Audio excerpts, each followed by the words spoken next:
Wrestling fans, we're back with another edition of A Full Case of Tales, this time with the Naturals. Tails. For Good 3 or 4 times. years now, we've tried to do Volume 2 of A Full Case of Tales. The first one, obviously, was with Terry Funk and Harley Race. We've offered it to lots of other guys, but they weren't comfortable opening up in quite this fashion, so we've coerced the Naturals into do this. Uh-oh. And before we start, we've been going back and forth trying to get you guys to do this for a little while, and part of it was timing, but I heard that you had to ask somebody in certain offices whether or not this would even be a good idea. Yeah, and just, I mean, anytime you got to shoot DVD, you kind of wonder about the questions. And if anybody out there knows us, they know that we like to talk a lot of shit and spit out some things. We're known for having our heat in certain I don't even offices. say shit. I can eat. Yeah, Andy just stares at people and people hate him, so you know how it goes. I just bring it up because sometimes we'll catch guys doing these interviews like on their way out of the business, and obviously you guys are still very young and you're still on your way up in the business. But just talk about it from a professional, just not wanting to do an interview like this, just something as simple as this.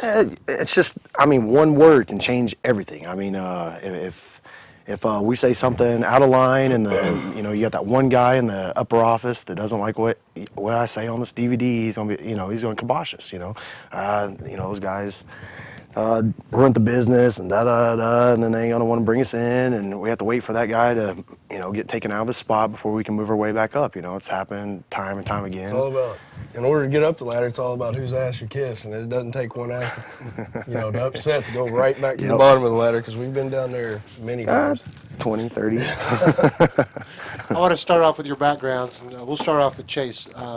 Chase, you were actually into boxing before you ever got into wrestling. Tell us a little bit about that. I started boxing in third grade. It was just it was something little going on in our town, and my grandpa was a boxer, and he got me involved in it. And I started boxing in third grade and moved my way up. By the time I was a junior in high school, I'd boxed a few professional fights and went undefeated. I never actually went Golden Gloves, but I skipped that because they didn't really have that in Indiana at that point in time. And so I went on up, did professional fights, got paid to fight, and then after that I went into the military.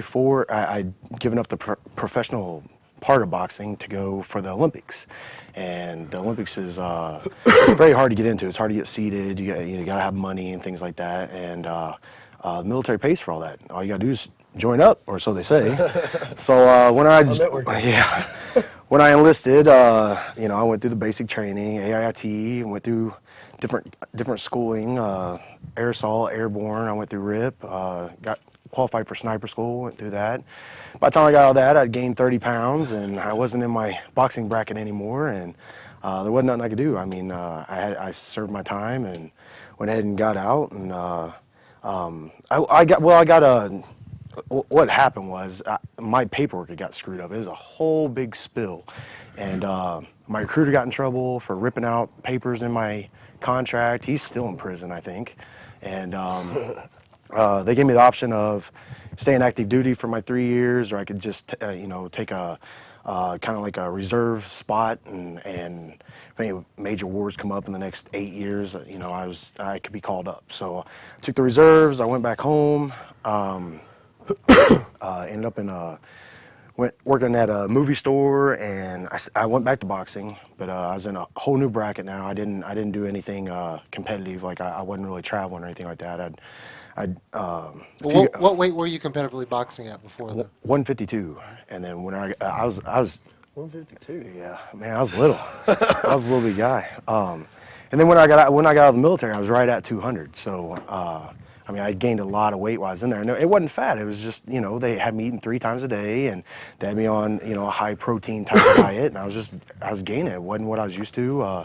Their workouts there, my legs got really big from running and having a rucksack on my back all the time and things like that. So I just gained a lot of weight in my legs and all. And when I went back to Indiana, I ended up in that movie store. I was still boxing, and then I had a guy come in that I grew up with in high school and had a wrestling t-shirt on and told me he was trying to be a professional wrestler. And I was like, gotta do that fake shit. Everybody talks about it. I talked about it. I watched little things here and there when I was a kid, my dad, my dad was a big USWA fan, and I never really liked it. I was big into cartoons when I was a little kid. But Sunday mornings, he'd make me sit down and watch it. That was the real shit. Screw WWE at the time, WWF back then. There was like, my dad's like, oh, that's fake. This is the real stuff. Jerry Lawler, this and that. So I'd have to sit down and watch the Ninja come out. And so you were where it was out there, but you obviously weren't a fan. Yeah. I'd watched WrestleManias and things like that, but I just, I didn't. We'd have our little parties and we'd all get together and sit down and watch, a WrestleMania here and there or pay-per-view. But I wasn't a big fan. I never dreamed like, hey, I want to be a professional wrestler at that point in time. Like it was boxing, football. I played every sport you could possibly imagine at that point in time, except basketball. I have no coordination to that. But other than that, I went up to watch him. He was training. My friend was, and went up and I watched, and I seen a bunch of little skinny kids in the ring doing flips, and I seen a couple fat guys. And I was just watching them, and I was like, man, all growing up, like we used to go out the cliffs and do cliff jumping all the time. So flips wasn't nothing. Heights I wasn't scared of, and I was like, man, I can do this. I fall down all the time anyway. I'm clumsy as hell. I was like, so let's get into this. So I talked to the promoter. Mark Vance was his name. HWF, Hardcore Wrestling Federation, and Mike Samples was the trainer at the time. And yeah, there we go. And it begins. Talked to him, and they said it was $3,000 a train. And what lies you remember them telling you to get? Oh, well, Make you a champ, kid. What happened was after I talked to him and the training school went on, I sit and watched because I didn't bring any money with me at the time. And then they had a show afterwards, so I'm watching the show and I'm watching this go on. I'm like, there's maybe 150 people there. It's at the Evansville Coliseum in Indiana, which everybody's been through there. Back in the day, it was a big territory. But it's just withered away, and you've had your shitty promotions come through there, and now it's down to probably 30 people now, but it was 150 10 years ago.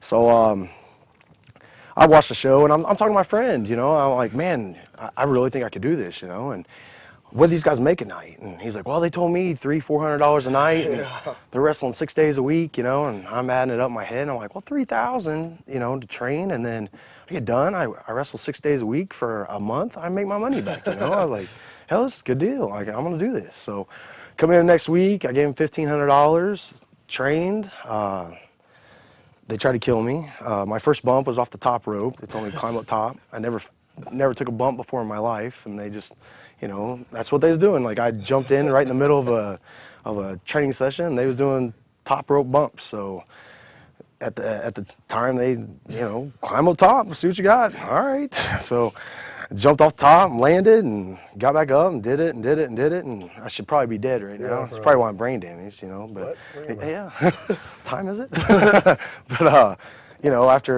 after falling down so many times, I finally got the hang of it, and actually getting my ass kicked come to be a pretty easy thing for me. Yeah. So my problem was the moves. I growing up, I didn't watch it, and I couldn't remember the names of moves. So that was my hard part of it. I knew the regular suplex, body slam, clothesline, and I didn't even know how to lock up because high school amateur wrestling, it's all different. The lockup's a different way, and than professional wrestling. Everything was off on me. Plus, I boxed, so my punches were on. You got little pinpoints. So when they tell me punch somebody, I would tag them. So. Other than that, it took me a long time of practice. I'd have to, we only trained 1 day a week. I'd have to go home and practice. We didn't have anything to really practice on, so we'd actually get on a ladder and take bumps off a ladder, take like backdrops off a ladder onto the grass, and that's how we learned to bump. And then, we stupid. But you're young and dumb. You just, jumping off the top rope, let's try this. So this is 97, 98, Hardy's on top. So here we are with ladders out in our backyard, jumping off, and I'm climbing up on the house and doing moonsaults, and I'm doing all kinds of stuff. So anyways, I had 4 days of training, and they had 2 guys no-show them that night, and they took me and my friend, which he had been training 8 weeks already, and I had 4 training sessions, 4 weeks worth of training. And they put us in the ring. I had to wrestle another trainee that was in that school. This was his second match, so you can imagine what the match was like. Like they come up with my name as being Glacius, and I wore a hood. The big ski boots. Yeah. The motorcycle boots. No, not yet. No, Oh, not yet? No, I had to buy that. This is stuff given to me. Nice. Right, so I had just regular amateur wrestling shoes on, kind of like some Hardy Boy pants, and this wrestling mask. And the guy I was wrestling was Johnny B. Dazzled. He was a guy from the training school, which doesn't wrestle anymore. And at this time, I know a lot of people don't understand, but I didn't know what a shoulder tackle was. Like, I had not been trained anything. Like, I knew clothesline, and clothesline. What was it called? A leapfrog? You didn't know what a leapfrog No, it was sunset flip. I didn't know what a sunset flip was. But I made it through the match. It was the worst match possible. I actually have it on tape somewhere, and every once in a while we get drunk and stick it in and watch it and laugh about it. And we show, people that we're trying to help out that this is where you can, this is where I started at, and look where I've made it. I mean, you can make it. But what ended up happening was that was my first match. It was horrible, of course. I didn't know anything. I'd moved on. I wrestled for that company a few more times, and then I show up and I'm on the card with Tracy Smothers, and this is probably my fourth match, I think, fifth match. Wrestling Tracy Smothers. I don't know who he is. I've never met him before, never heard of him. But my partner, the guy who got me in, that I traveled with, he knew who he was. He's a big wrestling fan. So he's trying to tell me, oh, it's Tracy Smothers, ECW, he's Wild Eye Southern Boy, WCW, this and that, and I still have no clue. I've never seen a picture of him, doesn't know nothing about it. He gets there, comes around, shakes our hand.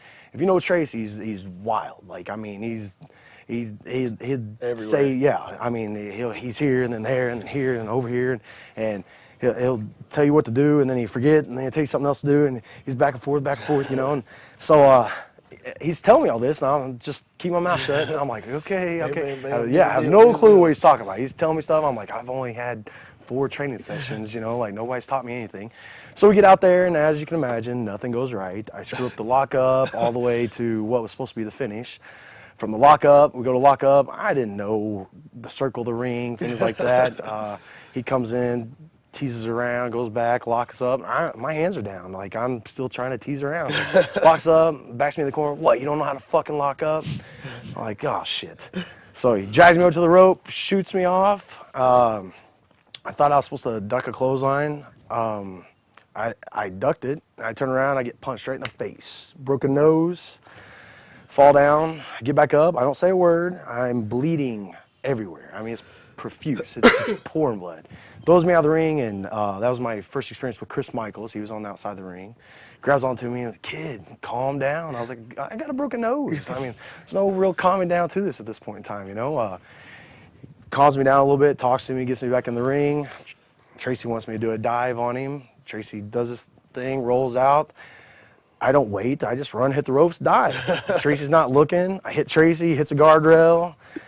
I take those double back chops a few times, another couple punches to the face. I have never taken the ring posts yet, and I took those all right, straight in with my head. He told me to climb up top. We was going to the finish. So I climbed up top. It's supposed to be a crossbody, roll through, grab the tights. I jumped off. He sidestepped me and took my head straight into the mat. Pinned me right there, 1, 2, 3. Got downstairs, Tracy's in my face, telling me I'm a piece of shit, I don't know how to wrestle, I don't belong in the ring, da-da-da-da. After he got done, calmed down, he come back upstairs, tried to talk to me a little bit. I was like, Tracy, I don't know you. I was like, I'm not arguing with you, I'm just saying I've only trained 4 days. So as that happens, him and Mike Samples get into it. Tracy gets my number. That night, I get a phone call from him apologizing. And we just kind of hit it off from there. I started talking to him. He asked me if I had any connections with rings where I could, get a ring or things like that. Me and my partner had already talked about it. We put our money together. We built a wrestling ring out in our backyard. We had Jerry Faith help us out with it. There was a tag team called the Shooting Stars back with USWA. He helped us with our poles and things like that, getting everything legit the way it's supposed to be. And then Tracy come over during the day, he'd train with us. I'd jump in the car with Tracy at night, and we'd take off to a show, and I'd train with those guys, and then I'd get in the ring and wrestle. And Andy can be a witness to this, because the first time I ever met Andy, I was in the ring in a match and I didn't sell something right. Something happened. I didn't sell it the way I was supposed to, and Tracy just runs in the ring out of nowhere. He's not supposed to be in there. And I get my head kicked in. He's telling me, "God damn you, Chase! I told you." I'm going, "You're not supposed to be in the ring," you know. So, you know, that's the way I was sitting in trained. the back watching the match. I'm like, man, who is this kid getting his ass kicked out Fuck, there?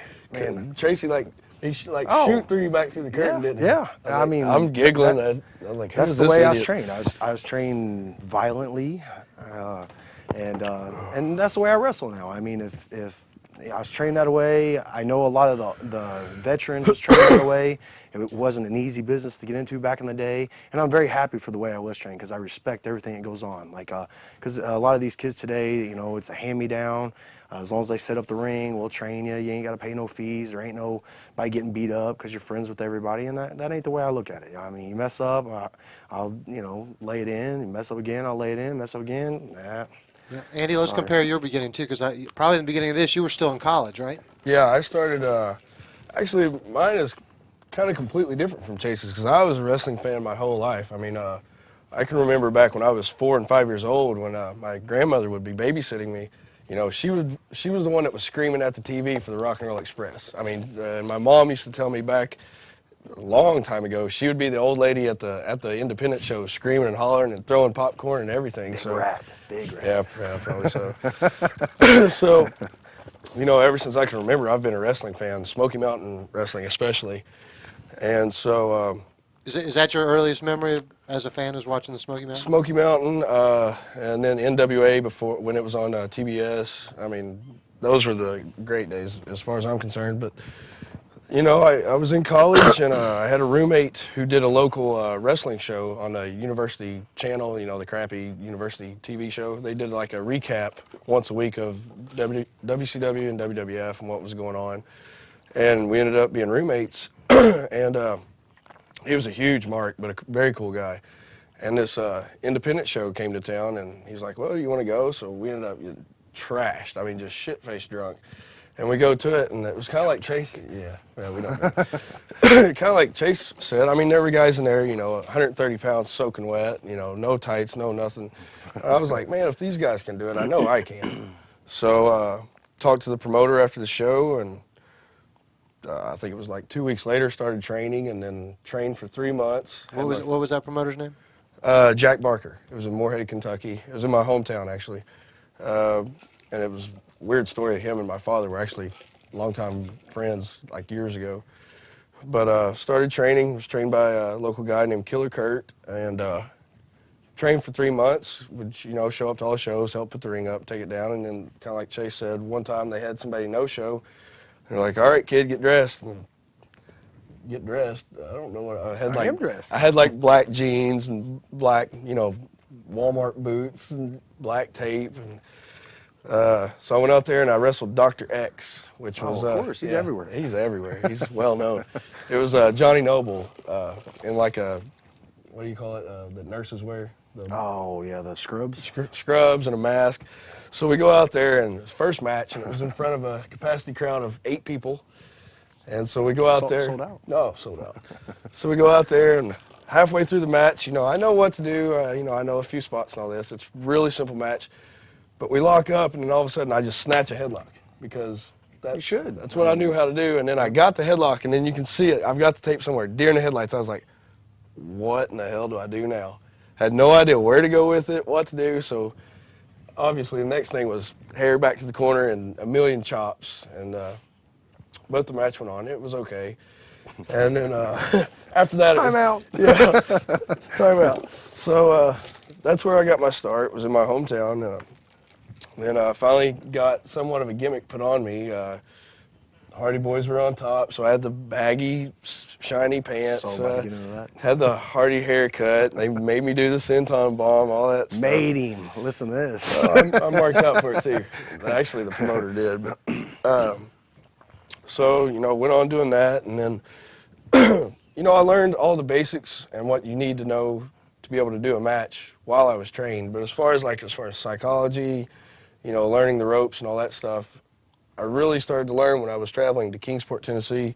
And, you know, I had guys like the Batten twins who I owe everything as far as like tag team knowledge, because I mean they used to beat the crap out of me up and down the roads for years, but in a good way, and that's what I think is lost now. You see, not even veterans, guys that have been in business 3 or 4 years, beating the crap out of guys that are new, just because they want to. They want to take advantage and take liberties with them.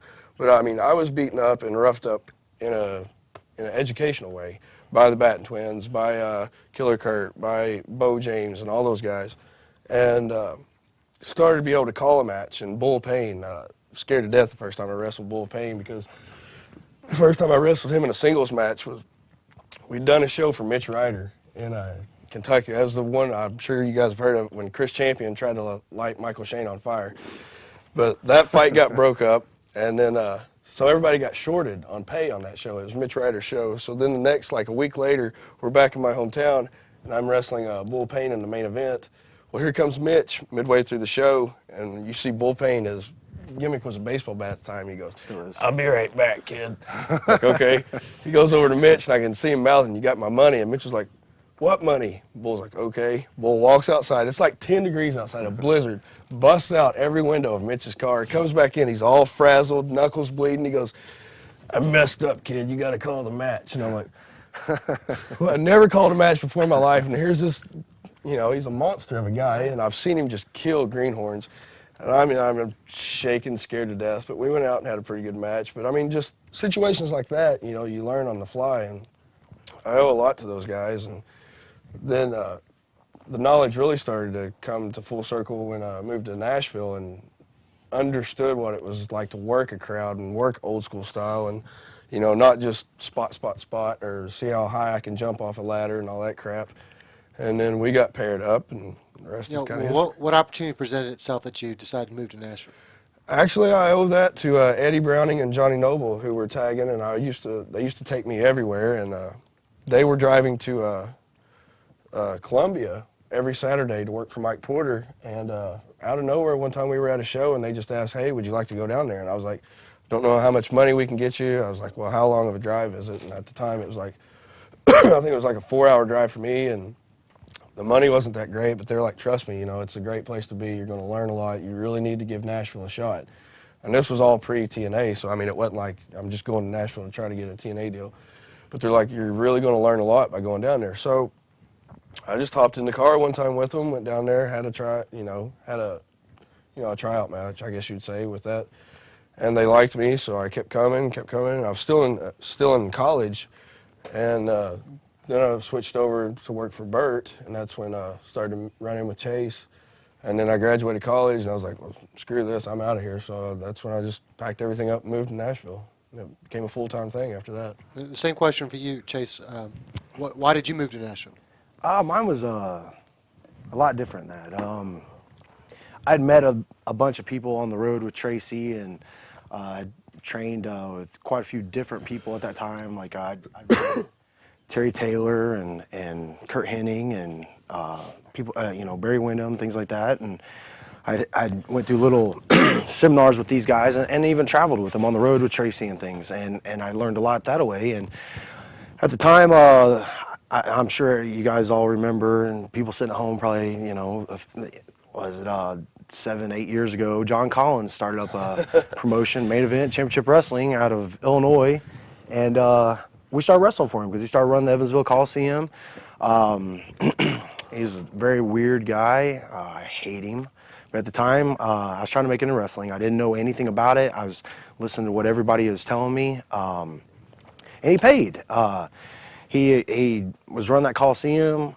They normally draw 150 people. He was putting 500, 600 people in there. And but he was stupid. He wasn't business smart. He didn't take any of the gate. He gave the gate to whoever wanted it at the time, and he just was just blowing money left and right. I don't know the whole story behind it. He had a money mark from Canada, as far as I know, which is dead now. But anyways, I was with Tracy on the road, and Collins is bringing in all these bigger name guys, you know, you name it, they was there. Sandman, Sabu, you know, New Jack, all of them. And I just happened to be in that mix because of Tracy. And that's when I met Bull Payne, and I actually ran into Andy at that show I was telling you about. It was in Kingsport, wasn't it? Yeah. And what happened was John Collins was just like, "Listen, you know, I'll give you $1,000 a week. I want you to wrestle for me anytime I have a show. Any other show you go do with Tracy, I want you to wear one of our T-shirts out there, and anytime you cut a promo on the microphone, put our company over.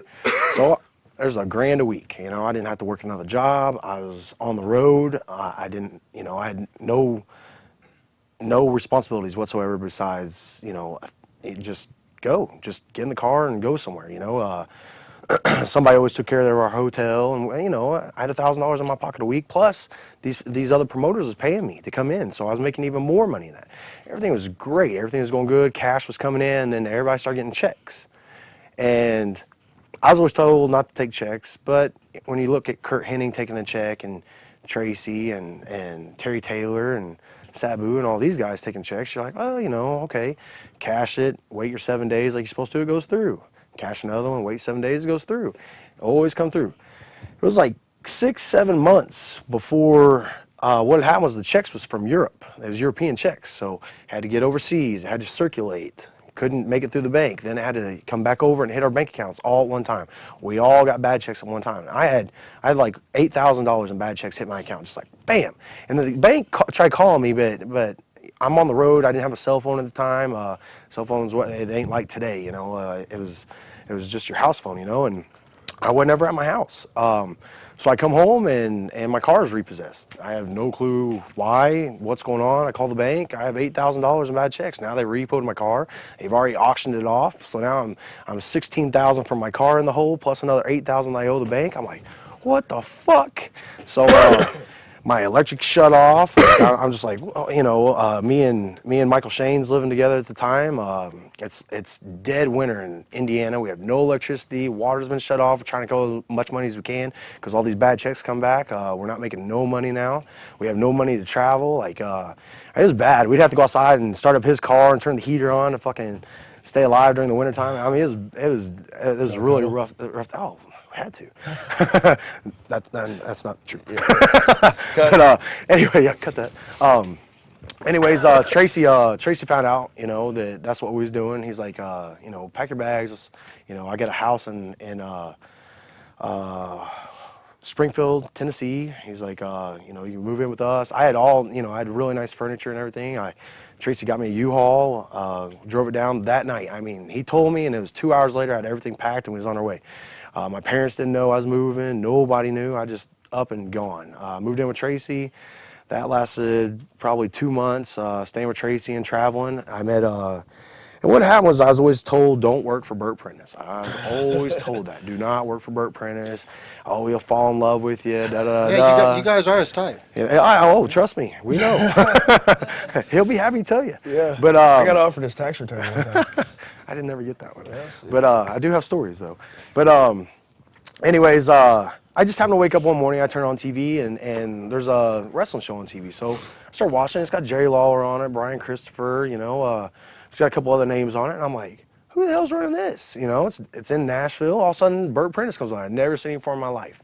It was like, you know, USA Championship Wrestling, all this stuff. So I was like, well, screw it. I'm going to go down to the fairgrounds, see if I can get on. So, and I had met Bert before. With John Collins. We come down, did a little thing in Nashville. Bert wasn't running the show at the time. He had done what he always done, sold it out to somebody, waited for them to go broke, and then buy it back for half price. But it was actually Paul Adams that owned it at the time. We did a little run-in with John Collins, kind of a little promo on the mic, and it was really weird because how I met Bert was I thought he was a mark in the locker room. Like, I go around, I shake everybody's hand, real respectful, and I bypass him. I don't talk to him. I didn't know who he was. He just got this guy that didn't look like a wrestler in the locker room, so I just walked around him, you know. I had not watched him stare at me. I was just like, who gives a fuck, you know? So I go out, we cut this promo on the microphone and everything. We go straight to the car, opening up beers, drinking, and he comes out there and turns me around. He's like, I guess you don't show respect in the locker room, you know? And I was like, I don't know who the hell you are. He's like, Bert Prentice. And as soon as he said that, I was like, I just fucked myself. I was like, I didn't know if I should give him my real name or if I should make up a name because I didn't want to be washed in Tennessee at that point in time because I knew he ran a lot in Tennessee. So I kind of stuttered on my name. He's like, what, you don't know your name? I was like, I don't know if I should tell you my real name right now just in case I would try to get booked sometime down the road. So anyways, that was my first memory of Bert. He didn't hit on me and nothing like that at the time.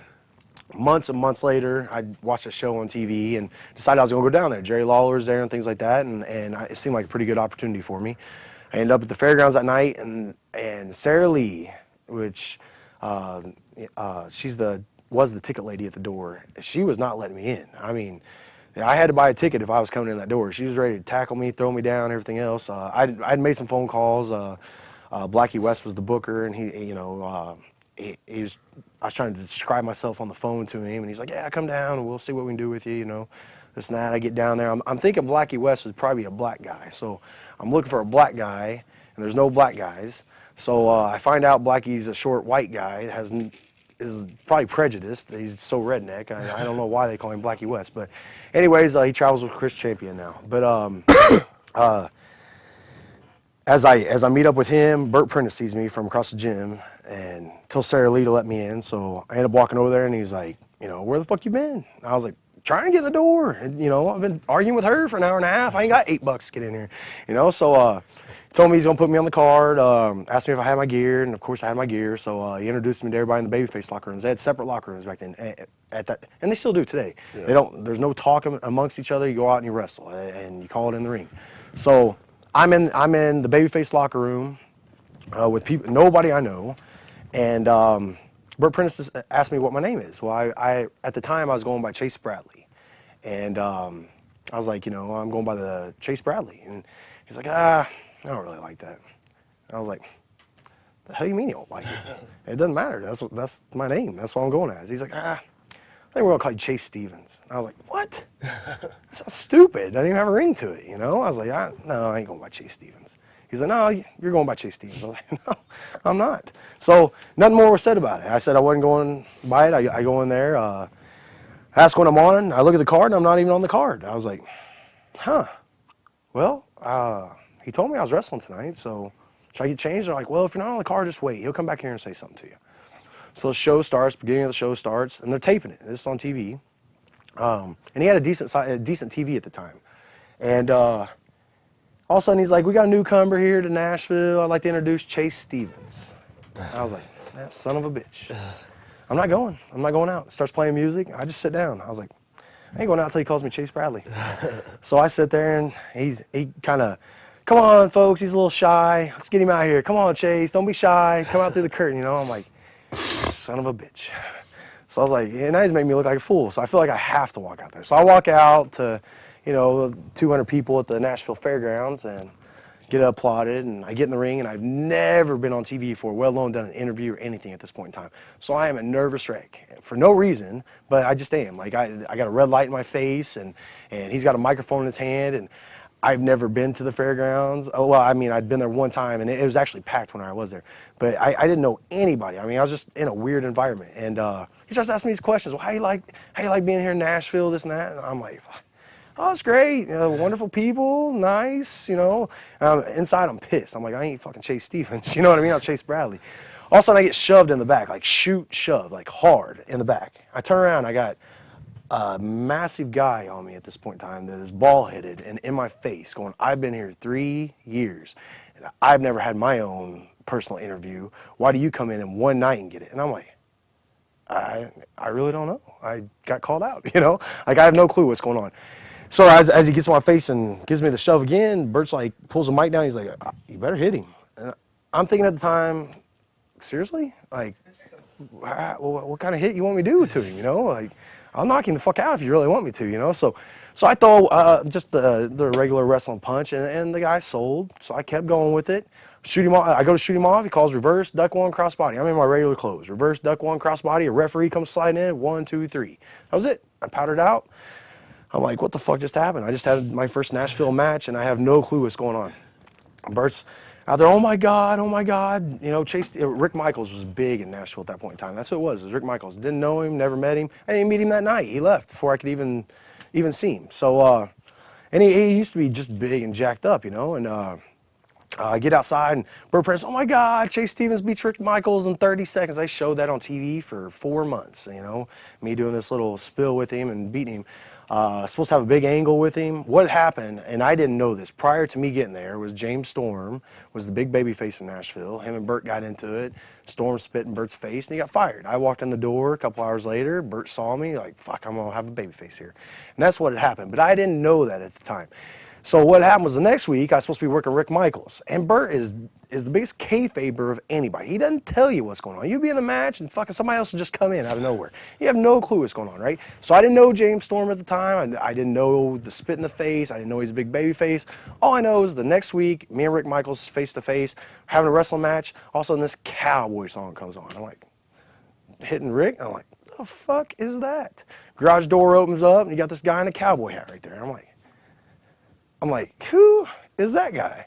Comes sliding in the ring. I'm like, man, fucking, I'm getting jumped by a fan. You know, fucking, I go to him, start like, get the fuck out of the way. You're a baby face. Starts getting on Rick Michaels, you know.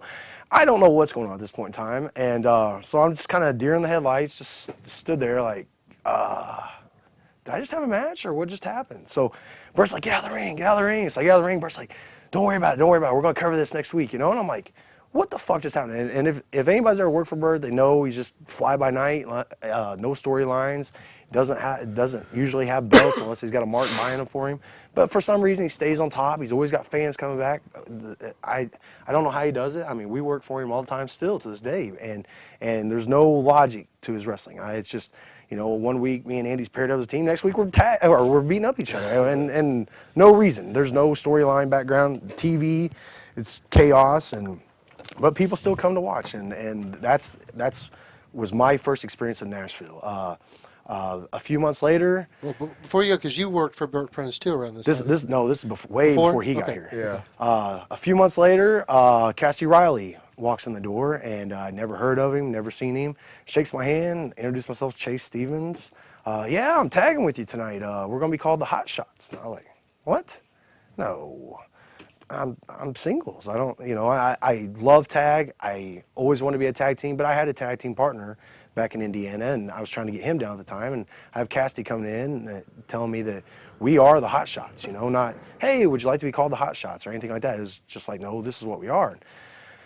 I didn't really know what to say to that. Like I'm respectful. I keep my mouth shut till I know what's going on. So I shut my mouth. I didn't say anything. Oh, okay, nice meeting you. You know, in the back of my mind, I'm going, no, that sounds stupid. I'm not the Hot Shots. You know, we can come up with something better than that. So he's got the music picked out for us, everything, right? So it ends up working out. We go out. Cassie's a really good worker. We got along great on the road. Things like that. At the time TNA started coming around, there was talks of a new wrestling promotion coming in with Jerry Jarrett and Jeff Jarrett. And everybody from anywhere was coming around, just trying to wrestle at the fairgrounds, trying to get on that card. Because Jerry would come to watch. Like he come 3-4 months before anything even started, just watching the talent and stuff. And what hurt us was Bert was a big Mike Rapata, I don't know, boyfriend, mark, fan, I don't know what you want to call it, but whatever they had in their own little time was their own little time. But Mike was the big baby face. He was always pushed to the top. I didn't know anything about Mike Rapata. I hadn't watched his matches, but he was always the locker room leader. Everybody's always asked him things and things like that. And so Bert's like, I'm gonna put you with Big Bully Douglas and Mike Rapata. And Bully was one of Mike's trainees at the time. So me and Cassidy had our tag match with Mike Rapata, Big Bully Douglas in front of Jerry Jarrett. Mike Rapata comes up and was like, I know Jerry Jarrett. I was trained by him. He's a big rock and roll, you know, just fan. He likes the double punches, double drop kicks, this and that, this and that. No flips. He doesn't want to see flips. He wants to see you work. He wants you to go out there and just be a mean babyface. So that's me and Cassie go over everything. Okay, we're going to double punch bump, things like that. Get out there. We do everything we're supposed to do. We did the whole, we was Ricky and Robert at the time, right? So we go out there, we do the whole Rock and Roll Express match to a T, all right? Get in the back. Next match is AJ Styles, David Young. AJ goes out there and does every flip known to man. Comes in the back and Jerry Jarrett walks down the steps, goes up to him, shakes his hand. He's like, have to tell you, that is probably the best match I've watched in the last 20 years. And I was like, you son of a bitch. I was like, double punch bump, double punch bump. I was like, I can do shooting stars. I can do backflips. I was like, fucking, that's all Cassie knows. He don't even know how to work. He just knows flip after flip, you know? And I was like, here we are. We just got screwed on this. But so David Young and AJ got signed right then and there. We're going to have a lawyer call you guys, this and that. But then that next day, Jerry actually called us up with Bert on the phone and said that he wanted us to be a new version of the Fabs, and wanted us to grow out beards at the time and dye our hair blonde and get tan, and he just wanted us. He created the Fabs, so that's what he wanted out of us. He wanted me and Cassie to do that. So we started trying to grow out facial hair, and we was young. Cassie's a little bit older, so he could. I got splotches everywhere. I'm trying though, and. So by the end of it, he changed his mind. He didn't want the Fabs no more. He just wanted us as the Hot Shots. So we ended up going. Cassie lived in Louisiana at the time, and TNA was just starting off, so they didn't know how much money they had to spend on things. The first show was in Huntsville, Alabama.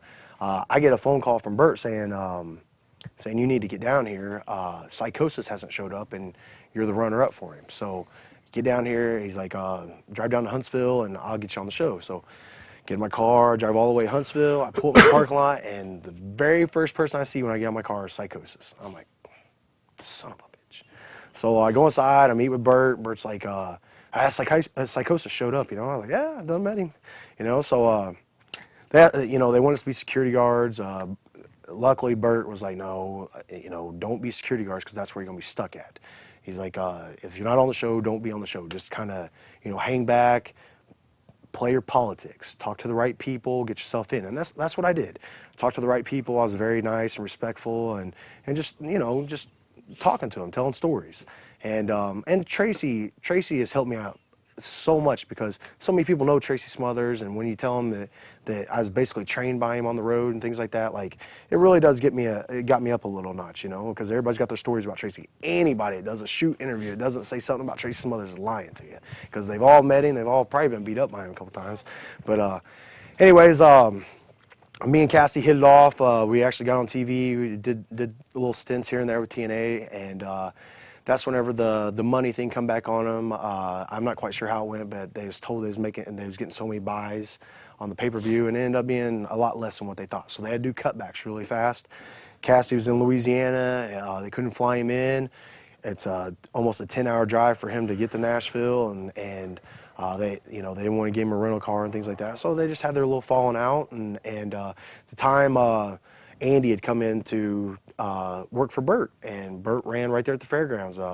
TNA ran on Wednesday nights, and Bert ran on Saturdays. So Bob Ryder was actually kind of helping out with Bert at the time, and he was the guy that actually signed you to contracts at TNA. He's helping Bert put things together and all. And Andy comes walking in. Andy's got blonde hair and starting to look good and fit, and we both had the same haircuts. We had our hair shaved underneath, and did they ask you to dye your hair dark, or you just dye? But he comes in, and we kind of have a resemblance, and we're both working old school. We the things he was doing some stuff with Jerry Lawler, right? Yeah. You want to go ahead, jump in with your Jerry Tape Lawler left. thing. Well, where do you want me to go with it? Well, I want you to catch up to this point. Yeah. Fill us in on some of the details, because we got got started in wrestling, but now we got that gap. Oh, okay. Well, I mean, I was still doing a lot of stuff in Kentucky and West Virginia and all those areas before any of this ever started happening. And he had a earlier tag partner, and I did too. Kelly Charles. We tagged together for a long time. Doing Eastern Kentucky, West Virginia, Kingsport. I don't know if you ever met Kelly. No. So we did that, and then we just started splitting ways, and that was when I started coming to Nashville a lot, and got hooked up with Chase, and I was doing, like I said earlier, I was doing Porter shows, and then Bert saw me, and same deal with Chase, kind of stole me from Porter, I guess you would say.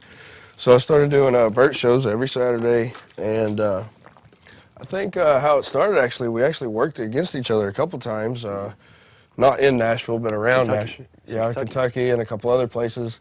And like you said, we had this exact same haircut. I had my hair dyed blonde at the time, which looks ridiculous looking back on I'm it. so gonna find a picture of Yeah, DVD. please don't. And actually before that, I was maybe a $160, $170 soaking wet, and then that's when TNA started to actually get going. So I was like, if I'm going to do this, it's time to get serious about it. Get in the gym, start eating right, and all that stuff. So started to get the look of a wrestler. We had the hair, we had this very, very, very similar work ethic and work style. And I think it was just a matter of being at the right place at the right time. It was just an obvious decision. I don't know if it was Bert or Bob or whoever. Bob just sat back and, there's Chase Stevens. Well, there's Andy Douglas. We can either have them work together or, let's throw them together as a team. And, I mean, it's weird. I don't know how many other tag teams can say this, but it's weird because I don't think in the 4 or 5 years that we've been tagging, we've ever sat down and said, this is how we should do our entrance, or, during this spot, or this time of the match. We've never really planned anything, or just ever since the first time we started tagging, everything has just clicked.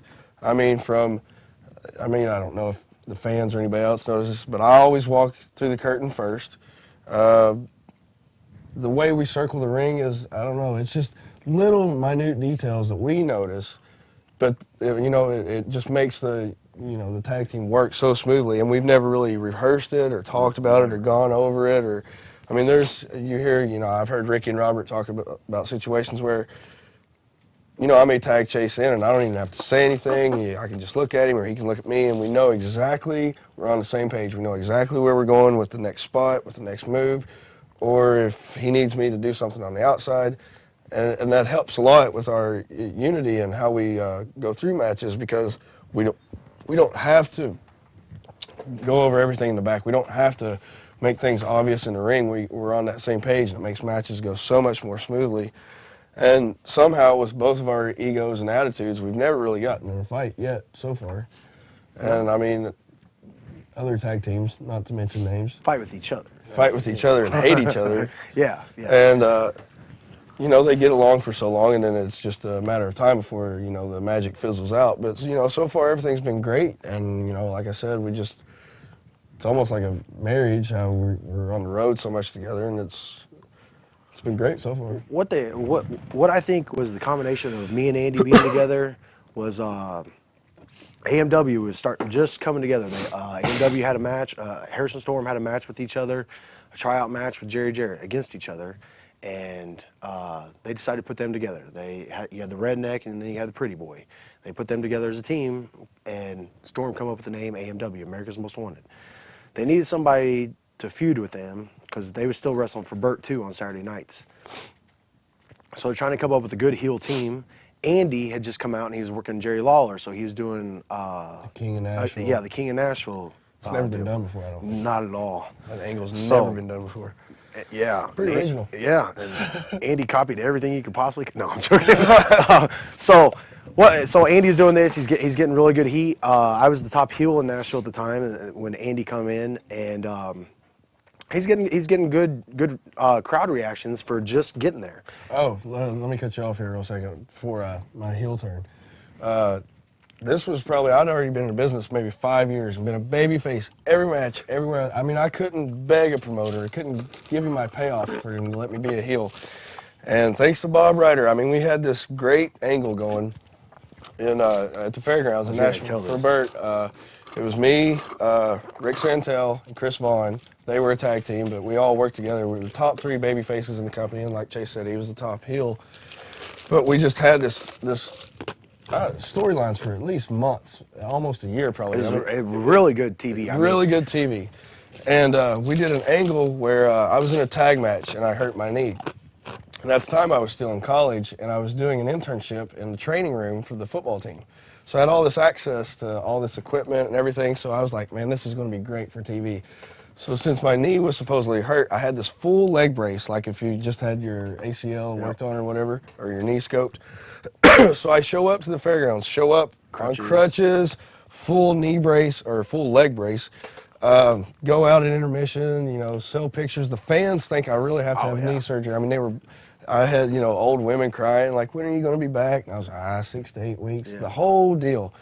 So then, There's a little trio. There's you, Chris Vaughn, and Rick Santel. Right. And they're just big baby faces. huge baby faces. Selling pictures, kissing babies, Yeah, hugging so the fat women. Went out there at intermission with them.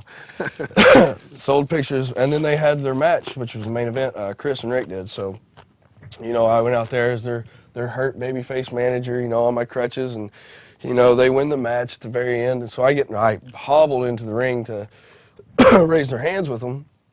So I'm in the middle, one hand on each. Raise their hands. They take 1 or 2 steps forward. Here come the crutches. My first heel turn ever. Thanks to Bob Ryder. He just, because he came up to me before the show. He's like, you know, tonight's the night. This might be the best opportunity to do this. Sure enough, it was. It turned out great. I cracked them both with crutches, turned heel, and then it wasn't shortly after that we were put together. Yeah, that's whenever everything changed. We got together. Super heat. Super heat in Nashville. Had people pulling knives on us and everything. Yeah, people jumped in the ring. All kinds of things. What happened though was TNA was looking at us now. Yeah, Bob Ryder's doing contracts for TNA, so of course he's going to say something like, "Look, I just put this team together. Let's look at him," you know. But we still didn't have a name. We was just coming out chasing Andy, you know. Bob invited a bunch of the wrestlers on a boat trip. We don't do anything. We're just lazy bums that wrestle. So we was able to go. We went down to, is it New Orleans? Right past New Yeah. Orleans. I went on this fishing trip with, it was me and Andy, Bob, Storm. Lord Humongous. Big Ryan. It wasn't Storm. No, Storm didn't Yeah, go. it's just, so we all go down there. More plum trees with us. We go down there and have this. Oh, yeah. On the way down, you know, Bob's like, you guys need to come up with a name. So we're thinking. We come up with Natural Heat because we were getting so much heat. I mean, it was ungodly. I mean, we got a knife pulled on us every night that we wrestled, and somebody's trying to get in the ring. We had time to kick fans, and old ladies trying to bite us. I mean, it was good times. Well, you that know? was at the hotel. Sorry. So, Well, we'll get to that. so at the end of it all, we end up stopping off at a Cracker Barrel, and you got us who don't look like the average Joe on the street. Then you got Lord Humongous. He's like 6'9", fucking 285, Ripped. 290, just jacked. So we walk in, it's Everybody's like, wrestlers, you who know. are those I mean, guys? and it's been like that every day since, pretty much. But we walked in there, and you know, everybody in there wanted an autograph. So they come out and we're signing Natural Heat, Natural Heat. My hand's getting tired, and I'm like, man, this sounds stupid. Like, Oh, seriously. no. Bob calling. Is that Bob calling already? Don't do it. So- Don't do it. Don't do the interview. I'm sure that's what he's saying too. Yeah, oh, he is. Trust me. Bob, we're doing Bob. it right now. At least not with us. So at the end of it all, we're signing this, and we're just like, man, this is too fucking much, man. I'm tired of signing Natural Heat. It's sounding stupid now. Everything. Yeah, like that. it sounded yeah. great at first, Yeah. but the more and more we said it, So we just went with Naturals, you know, and went to Louisiana. We talked about what we thought we should do. Had this hellacious night. This is the first time me and Andy's been on the road together at all. We hadn't traveled together, nothing Match made in besides. heaven. Yeah. So here we are, two lovebirds together here. Yeah. We're this is the first Natural story. what we had to be up. We have to be at to leave 5:30 in the morning. to get in this boat. All right. You got two young guys. On the road together. Yeah, that everybody, everywhere we go, like, oh, those guys are the wrestlers. They don't know our names. They don't know what we do, but they're just like wrestlers. So we go out to this bar. It's a little shithole bar. Andy takes a couple shots with me, and next thing you know, we got this 60-year-old waitress waiting on us. And Andy just decides to flirt with her a little bit. Next thing you know, we got all free drinks. They just keep bringing them. Bam, Naturally, right? bam, bam. So we're doing all these shots. We're drinking. We're so loud So loud. that the bar is like a block down, but Bob can hear us At the hotel. at the hotel. So he has to get up out of bed and bring his little chubby butt over to this bar. I don't think Bob Ryder's ever been in a bar. We're in there just fucking shooting the shit and going off. And Bob comes in and he's like, shut up. He's like, I don't know if you realize this, but I own a boat and I have to come here all the time. Like, I know you guys will probably never come back, but these people know me and you're embarrassing me. And we're like, Bob, who cares? There's crocodiles on the road. We can't go walking nowhere. We're just going to drink. He's like, we got to be up at 5:30. You know, it's 3:30 right now. He's like, yeah, we're good. We'll be So fine. we stumbled back to the hotel at like 4:45 Oh, in yeah, the morning. yeah. Get in there, like, we're beating on Bob's door. Bob! gotta go, gotta get the boat. So get Bob up, he's pissed. He is pissed off. Why'd I put these two together? We get out on the boat, it's rocking, we're like, oh. Yeah, that's not a good idea. We need drama. Well, no, we stopped and we bought like 2 cases of beer and had a vodka. I was like, yeah, we're going to drink on this fishing trip. We go out there and we're like, we're not drinking no more. We jump off the boat real fast, run back in, buy just a shitload of Dramamine. I mean, just get on there, popping this Dramamine. It actually ended up working out real good. Because Bob had like a 3-bedroom house. Yeah, it's a huge boat. I mean, it was Deep just sea this fishing boat. huge yacht type boat. So every time we take off, me and him would go down and pass out in different beds, and every time we stop, we'd come upstairs. I have never been deep sea fishing. I'm sure Andy hadn't either. We get upstairs, and the captain has this fishing pole. It's got like 12 hooks on it. It's like got these 12 little hooks coming down. Nothing on it, no bait whatsoever. We got swim trunks on. I'm getting ready to jump off into the water. We're dead set on swimming. Yeah, I'm getting ready to jump off the water, and I was like, whoa, where are you going? I was like, we're in the ocean, we're going swimming. I wouldn't go swimming just yet. He was like, what? Why? And I was like, just hold on. They throw that pole in. I mean, it just hit the water, wham! Yanks it back, he's got 12 fish. With teeth. 12 hooks, 12 fish. I was like, what the hell? Are you kidding me? Give me a pole. Give me a pole. Like, throws it in, 12 bites. I mean, 12 fish come up again, right? So we got all these fish on the boat, and they're just, regular sized fish. We're like, well, this is cool as hell. Give us a pole. What are we doing? They're like, well, we're going to go to this other place. They don't tell us nothing. We're going to go to this other place. We didn't get the fish. This is bullshit. So go downstairs, pass out again. We wake up, come upstairs. They've cut all these fish up into pieces now, and they're just pouring it around the boat. Right? Now we got big hooks, great big hooks. We put these fish on there. Give us the poles. They give us these belts to put on. I was like, what? I don't need a fucking belt. Are you kidding me? Man, we throw that pole in, and then wham, it like yanks us. So they're like, we're almost over the boat. We're like, Jesus Christ, we're trying to get in this thing. They got Even seats. Big Ryan. Yeah, we got these seats that you can sit in and they buckle us in and pull these fish in.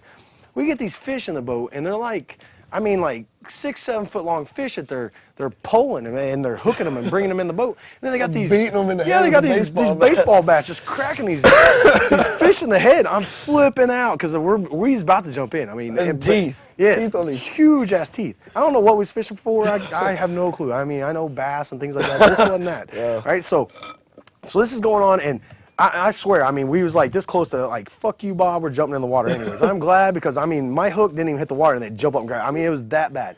So a couple hours go by, we're fishing, we got all these fish. I mean, we got this huge ice chest underneath the boat just full of fish. And all of a sudden we look at Ryan over there, big Ryan, and his pole is bent all the way down. And these poles can't break. I mean, you could tow in a car if you wanted to. And he's reeling it. He's so just jacked up and just reeling it in, and there's no line coming in. It's still going out, even though he's reeling. Everybody's got a hold of him, trying to yank him back because he's going over the boat. So that we get him in the chair, we get him buckled in, and he's just yanking. Blown up.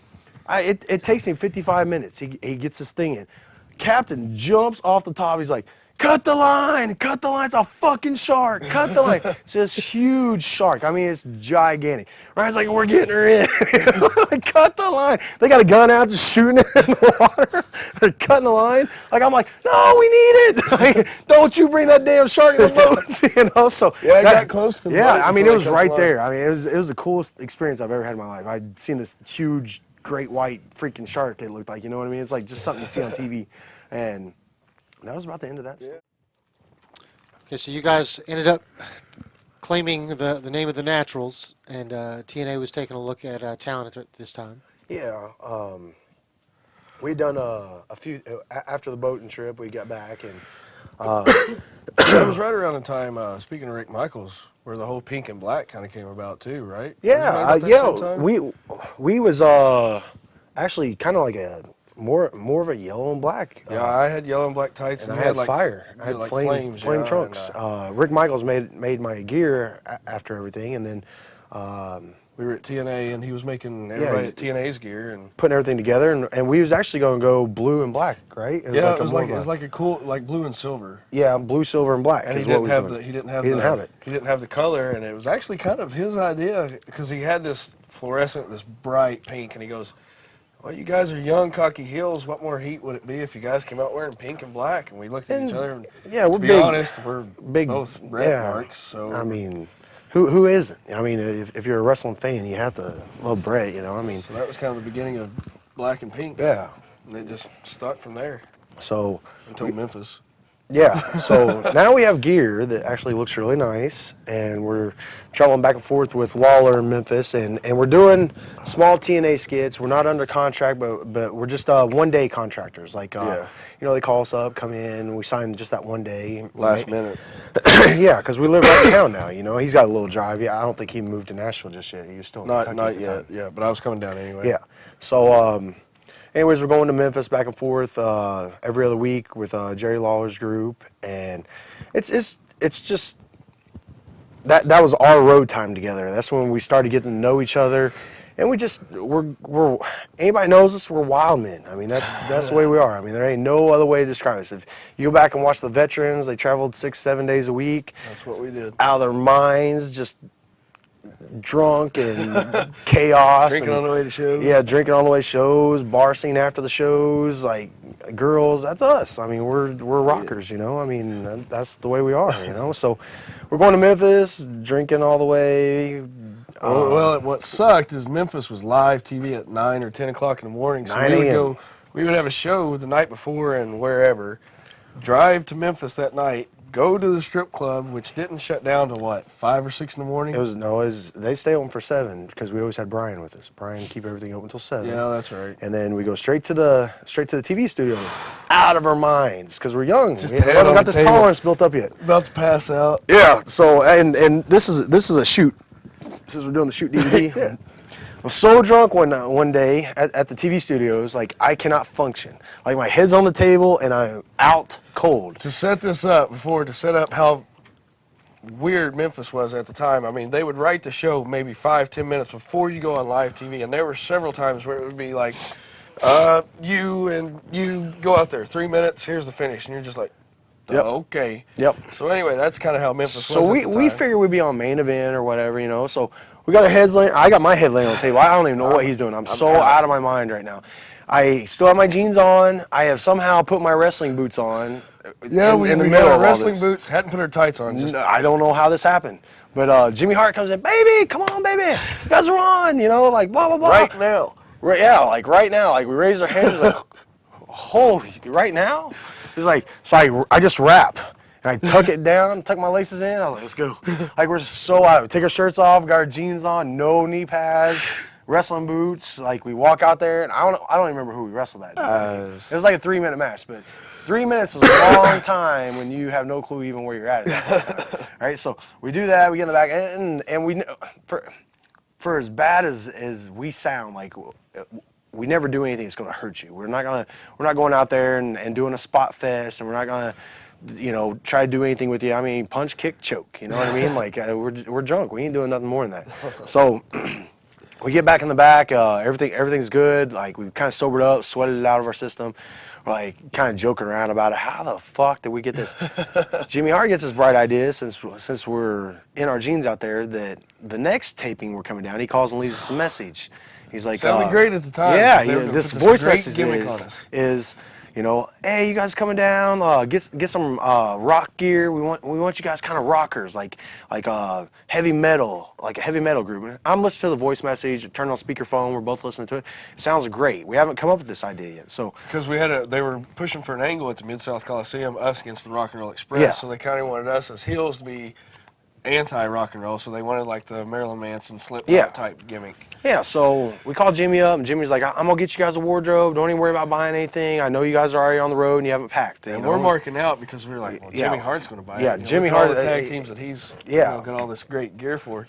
So we get down there. we come to the studio, and here comes Jimmy and Corey Macklin with a a Walmart bag. Yeah, a it's Kmart. bag. It's Kmart. A Kmart sack. I get a Slipknot T-shirt. He gets a Marilyn Manson T-shirt, and we get these backyarder black pants, and we're just like, Oh, I don't want to say Hardy Boy type No, it stuff. was not This is Hardy. like, I don't even know what. I'm you goth. I hate my parents type. Yeah, deal. I'm an emo kid. Yeah, ready to it's kill myself. Paint, You know. They want us to paint our faces. And they give us purple lipstick to paint our faces with. All right, so then Jimmy comes up to us with the idea, Lawler's going to paint your faces. Don't worry about it. And you know, we knew, we had heard the story about Lawler coming up with Kamala stuff and things like that, painting different people's faces. So we was like, and we was kind of excited about that. We was like, you know, okay, we'll come out, we'll fuck this up somehow. You know, we'll rip some, Put holes in holes in the shirt. We'll make it look cool.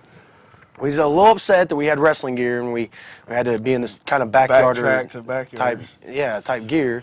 But we go to Lawler and we have this little bag of makeup that they give us, and Lawler pulls out that purple lipstick and puts a circle around my eye, like purple Spot. lipstick on me, and does something. I don't even know what he does to him. But I'm like, clowns. Yeah. I'm like, yeah, he outlined your mouth. I'm like, I'm not going out like this. So we had Athena with us at the time, and she was actually kind of our manager at the time. We'll get into that here in just a minute now that I brought that up. But she had a liquid eyeliner, and we take that and I mean we decked our faces out. We was into it. I mean, we did what we could for it. They changed our names, Alternative Express for down there, which just, I mean, it's Memphis. I mean, anything works. I mean, Freddy Krueger. It did work. It did. I mean, seriously, they had matches down there. Jason, Freddy Krueger, Michael Myers. I mean, and that's just what it was. Memphis is a gimmick town. Like, I mean, you just come up with something to go with it. Rock and Roll Express made it huge there. Fabs, Alternative Express didn't do so hot, but we tried. You know, it was a very big experience for us down there because we hadn't been around those Memphis guys and learned the Memphis old school type yet. We knew psychology. We learned it, but we hadn't been in the heart of it yet. And the TV psychology of Memphis style. Exactly. And it's easy. It's 3 minutes. Like, you have a 3-minute tag match, like, I had never even heard of that time. I don't even lock up for 3 minutes. It's 20 minutes before I do a lockup, let alone 3-minute tag match. Yep. But we did it. We learned it. We learned it quick. We started working an angle right after Rock and Roll, which we had great matches with them, and it was comical because and the Moondogs. Well, I'm getting to that. Ricky and Robert, they seen us and they're just like, oh, we can have a good match with these kids, you know. So they yank us to the side and they call this 55-minute match with us, and me and Andy sitting there hitting each other. Every time they start saying something, we're like, yeah, right. They ain't gonna remember this. This is such a rib. They're like calling this long match, and then we're going to go out there and they're going to do the exact opposite. Yep, because I worked Tommy Rich one time, called about an hour-and-a-half match. I got out there. He comes up to me and goes, shake my hand. I was like, well, that ain't what he said in the back. I stick my hand out. He's like, just kick me because I don't remember a damn thing I said. So, you know, I figured that's what the same ordeal was going to be with the Rock and Roll. So after they call it, we leave, we go walk around, we change our clothes. 30 minutes later, Ricky's like, you got it? And we was like, yeah, we're joking around with him. Like, yeah, we got it. We didn't pay any attention after like the first Ricky's like, well, let's go call it one more time. Goes in there, Ricky and Robert call it to a T again. And I was like, oh, whoa. All right, now thought you guys was kidding around. Like, let's get this down, you know? So now we're sweating bullets. Yeah. I'm like, man, I ain't got it. I really don't. I don't know what the hell you're saying. I don't know where we're going with this. What's the Sabado? Yeah. So we come up with all this stuff with Ricky and Robert, and we actually had a really good match with them. Like, I was very pleased and happy with it because they wasn't lazy with us. A lot of veterans, you know, they've been on the road half their lives. They don't want to do anything, and I can completely understand that. But Ricky and Robert really, they kicked it up a notch for us. They helped us out.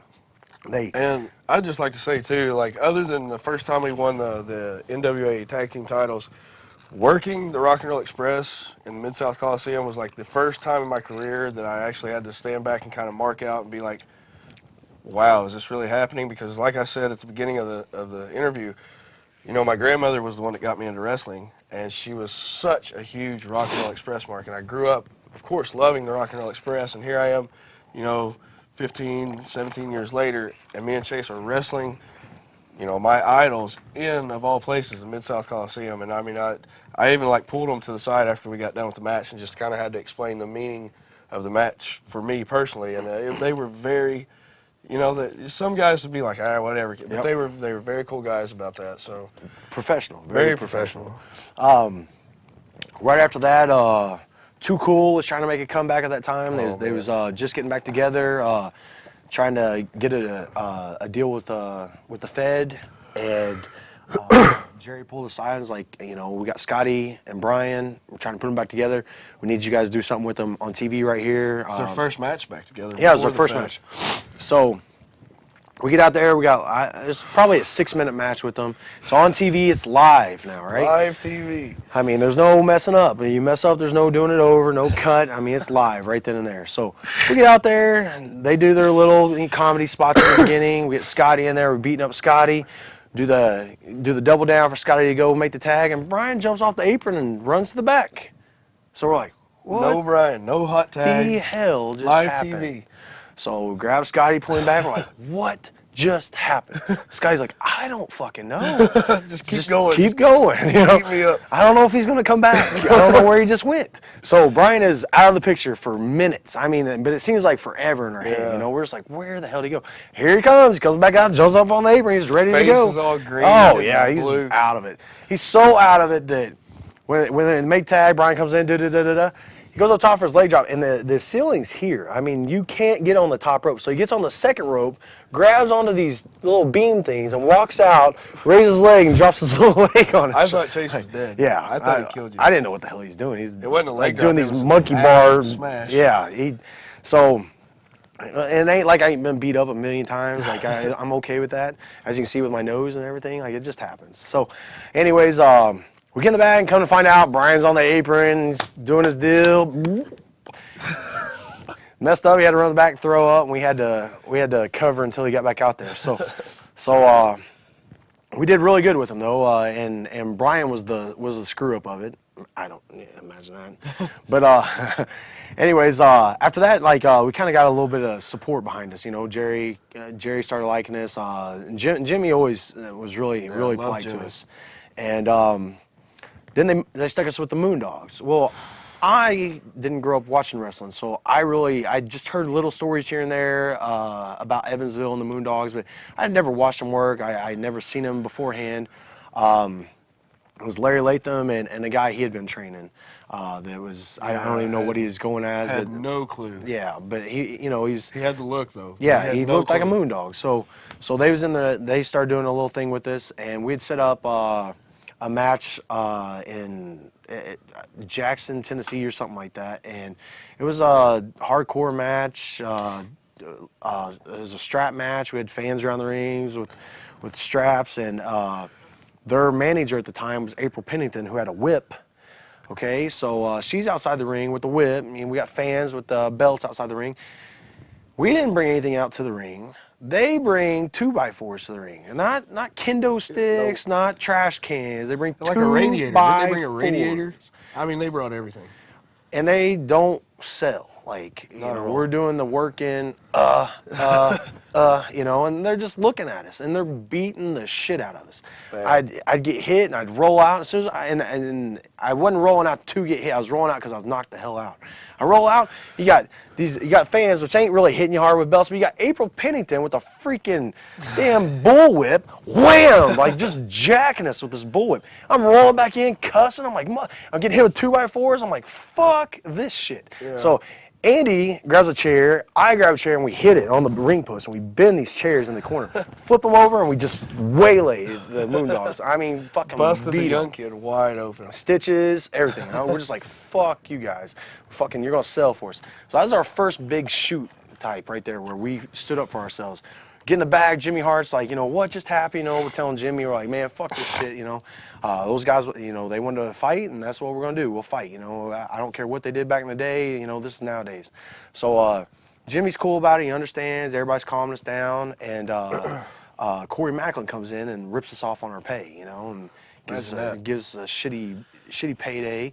So we go outside, and we're professional. Instead of beating him up, we go outside and try to talk to him about it. And we're like, listen. But it wasn't the first time. No. Every time we'd go to Memphis, we'd have to either beg to get paid or have to wait hours because he's hiding his damn office like he didn't have any money or whatever. Big mark. Yeah, so you'd have to get a hold of Jerry, and then Jerry would write a check out of his own checkbook to pay for you, and then he'd get the money off Corey. That's how it ended up working out for us. So, anyways, we're talking to Corey about it, and Corey just does not... Has no clue. understand the business. Deer in the Like, headlights. You know, we're trying to tell him what just happened in the match, which he just watched, and he doesn't understand what just happened. I don't understand how they was stiffing you out there. I'm like, are you kidding me? Look at my back. Yeah, like, I mean, seriously, like, it looked like somebody just took glass and just cut us to pieces, you know, out there. And we didn't gimmick ourselves. There was no gimmicks to it, you know, and we just beat the hell up, you know. And so we went home that week. Somebody called Bert and told Bert what happened. So Bert's like, calls me on the phone, like, Chase, what happened? You know, I'm like, fuck them, man. I'm like, we're doing that Mid-South Coliseum show with them. Like, I'm beating the hell out of them. So all week long I trained, man. I mean, I trained my ass off for that show. I really wanted to fight him. I wanted to beat him. I was ready to kill him. So we get pulled off the show. Jerry's like, no, you know, just go ahead and leave them in Nashville. We'll get somebody else to do it. So that the lifeguards ended up wrestling the Moondogs that night. We stayed in Nashville. I wrestled Jerry Lynn. I don't know who he wrestled, but my match with Jerry Lynn, I had a good match with Jerry Lynn. First time I had ever wrestled Jerry at the time. I get out of the ring, get to the back, and I got the Bert had come up to me and said that Larry Latham had just had a heart attack and died in the ring. That would have been our match, like, and we was ready to kill him anyway. So we'd have legit killed somebody and didn't mean to, you know what I mean? Like, and I'm very happy we didn't go down there and do that because, you know, I really didn't want anything bad to happen to him. It's just, you know, like, I wanted to, I stand up for ourselves. Yeah, I wasn't going to take an ass whooping from an old man and some kid that didn't know what was going on. If they wanted to hire jobbers, hire jobbers. Exactly, and that's what we told Corey Macklin. Like, we're not jobbers. We're on national TV with TNA right now, like, you know, and you're trying to job us out to your crew, you know, and he didn't understand that, and just the more we talked to him, the madder we got, and that was where we parted ways. It was like, you know, we just won't. We don't need this anymore. Yeah. So now all of our time went towards TNA. Now we want to be in TNA. Who paid for you to go to the NWA 55th convention? The guy running it, The local promoter, just the local promoter who ran that territory. What are your memories of that? Because that's the first time I remember seeing The you guys. 55th in West Virginia? Well, it's a good story. It was an honor to be invited because we were young in our tag team career, and it was, you know, I was always a big mark for the NWA. Well, before this, like, me and Cassidy had been paired up to wrestle AMW. Okay, and we had done stints with AMW here and there, and because AMW wasn't a tag team, they didn't know tag team. Like, I had studied tag team for so long, watching Arn and Tully and everything. Like, that was just, you know, I'm big into tag team wrestling. Cassidy wasn't all that big, but he learned, and we got into it. Even though he's more experienced than me and everything. At the time he was, I knew tag team wrestling. I put everything together. AMW. They didn't know tag team either, and Storm really clicked with tag team. Like, and I could talk to him about things. I didn't like Storm. I hated Storm. When me and Andy got together, Andy filled the shoes of Cassidy, and we went straight in for AMW, and that was our deal. Like, we was AMW's training people, you know. Like, we was helping them rise to the top. We got on the NWA show, and the only reason we got on there is because of AMW, because they wanted a really good match, and we was that really good match. Before We've been wrestling them all over the country. Yeah, before Andy had come into it, me and Cassidy had wrestled AMW. I think it was in South Carolina. I'm sure you guys taped it. Ricky Steamboat was there. Had a match with AMW as the Hot Shots. Ricky pulled us to the side afterwards and told us how good of a match it was, how it made sense, things like that. That was the first time I'd ever got goosebumps. Like, because I do remember Ricky whenever I was a little kid watching. When I turned on WWE and things like that. Like, I remember seeing Ricky, and because he stood out to me. He was, you know, he had the look of a wrestler. He had real good fire. And I didn't even realize that as a kid, but it got me excited, you know, to watch things like that. He'd come out with the dragon, you know, and this and that. And so I remembered him, and him taking time out to talk to us, like, really gave me goosebumps, because he talked about how great we was, how we had him for just, you know, he didn't know who was going to win the match. Like, he kind of had that mark out moment, you know what I mean? Like, is it them or them? Because he didn't know either one of us. It wasn't like, oh, AMW's on TV, so they're going to win. It was that big of a back and forth match to him that he was entertained, and it really highlighted our career, because that made me feel like I did something really good. I had somebody that was an encyclopedia to wrestling telling me that I did how good of a job I did. So whenever I got with Andy, and then we went and did this 55th show, nobody knew us. We still wasn't a name. We wasn't a household name. I don't even know if we still are, but I watch it in my house. but the fact is, we walked in that place. Nobody knew us. They didn't know No Andy pop. Douglas, No Chase pop. Stevens, nothing. AMW comes out. They got a pop. You know, they're baby faces first. They're being pushed on TV. They come out. People love them. We come out to nothing. We turned that place around that night. Like Yeah. we taught Great everybody match. there that we was here to stay. We were wrestlers, we're heels. You know, we got the fans involved, and you can't have a good baby face if you don't have a good heel. That's just the way it is. There is no good guys if there is no bad guys. And we proved that we was the heels of the night and things like that. We got in the back, Ed Schumann all come up to us, giving us their praises of how good it was, and Bob was really proud of everything. That was when we started warming up to Bob. We still wasn't on, you know, we went out with him, did that boating trip and stuff, but we still wasn't like close to him, you know. Harrison Storm was closer to Bob, and we just kind of off in La La Land. You know, we still learning the politics sides of things. Bob was just an internet guy at the time to us, and that's how we seen him. You know, he's told just, you know, leave the internet alone. Don't say anything to those guys that can put you on the internet. So that's what we was doing at the time. Bob warmed up to us. The good part about the 55th show, if you watch it, it's the aftermath. It's after the whole show is over and we go out and we're being our wild boys, going to the club and everything.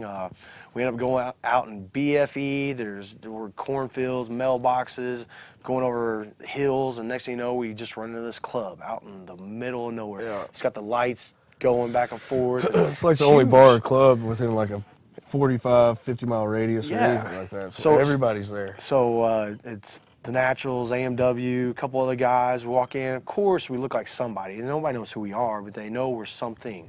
Sit down at this table. Girl after girl comes up. You got strippers? You got strippers? We're like, no, professional wrestlers. Oh, okay. And they just walk But off. they really didn't believe us because They- they're earlier that day there had been a male review in that bar in that town. So everybody thought, I guess, that we were part of it. Yeah. So Later on the night, we're drinking, drunk as usual, and Storm finally and we don't like Harrison Storm at the time. Like it's just we're with them because we have to be with them. We're not That's the friends only with place them. to drink. Yeah, we're not friends with them. We don't get along. We don't hang out with them. We don't talk to them. Storm finally is in his drunken moment. Yeah, we're strippers. So now here comes girls. Yeah. They just keep flocking up to us. All right, all these girls. And we're talking to them, having a good time. The place closed down. We go walking out the door. We can't find Harris.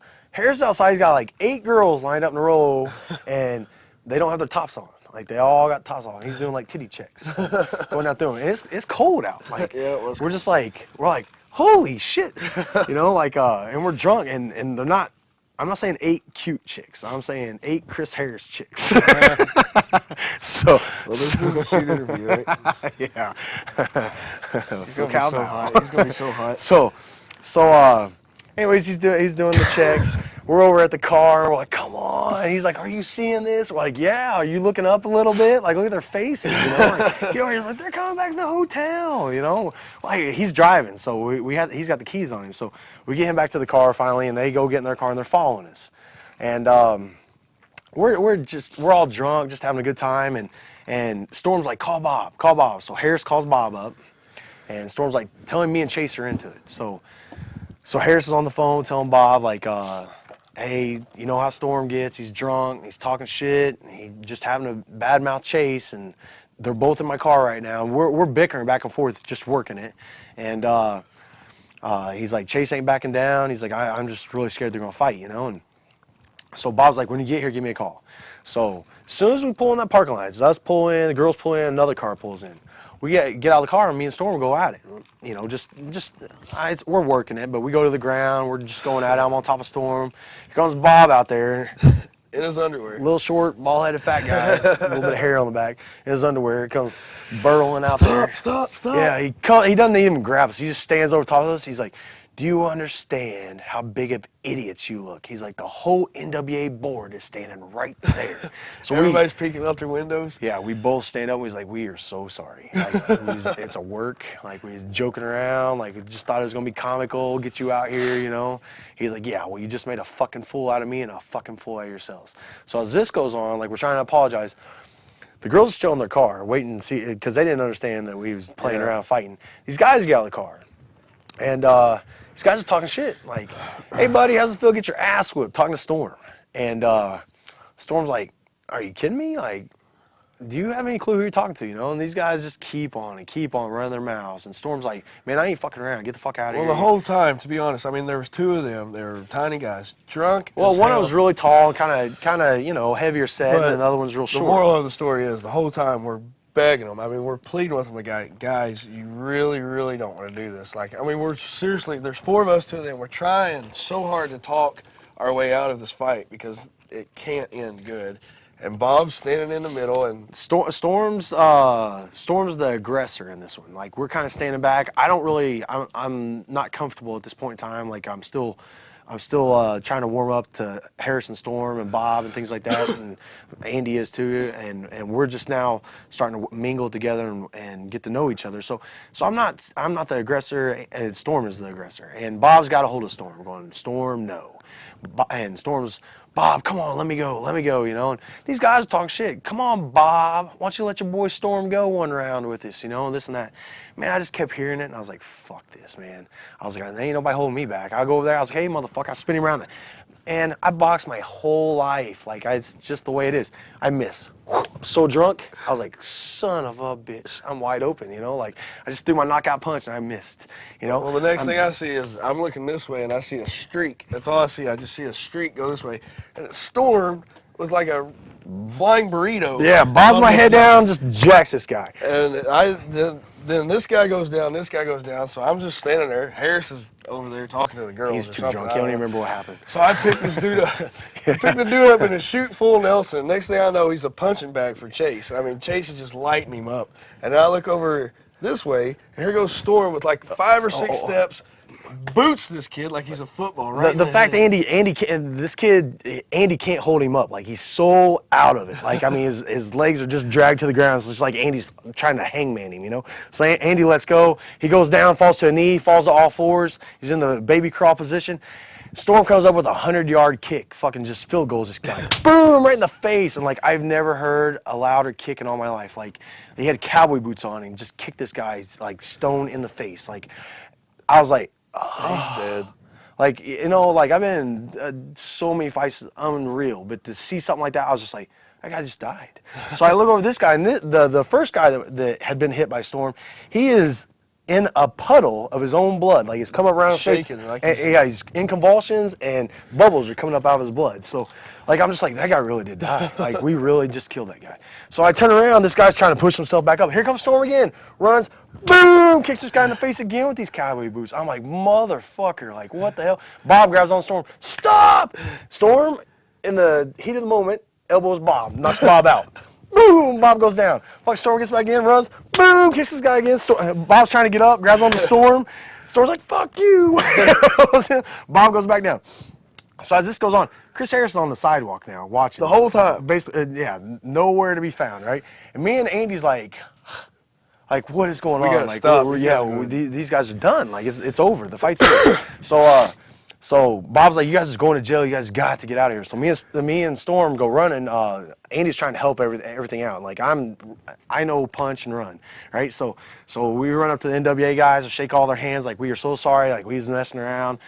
We know we looked like fools, but those guys talking shit. And Ed Schumann goes, are you kidding me? He's like, that is the best thing I've seen. He's like, they all fuck it. marked out. Yeah, he's like, man, get in your room. He's like, we'll take care of all this, right? So we run in the room. I run in Storm's room. And I'm all gung-ho. I'm like, holy shit, did you just see what happened? And Storm is white as a ghost. He's sitting on the bed, quiet. I'm like, what's wrong with you?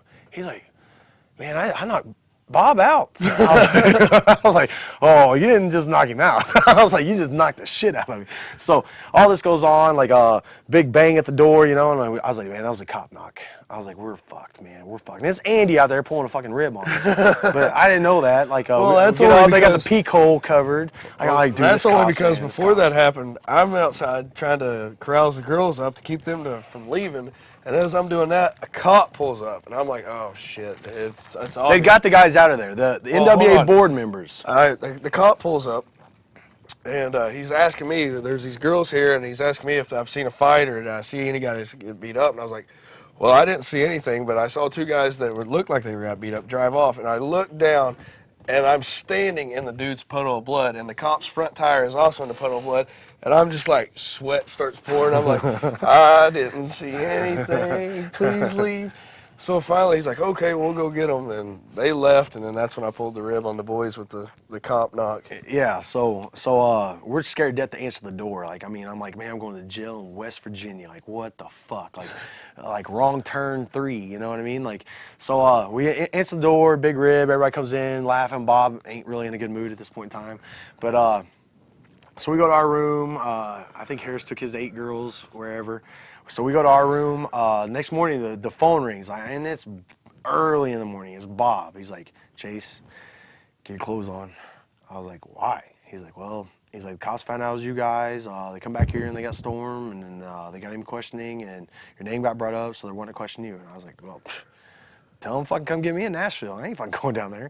I was like, Chase, Storm's in jail. You got to go. I was like, I ain't fucking doing shit. I was like, you tell them I live in Nashville, and if they want to find me, I'm sure it ain't that hard. Like, I'll be in Nashville.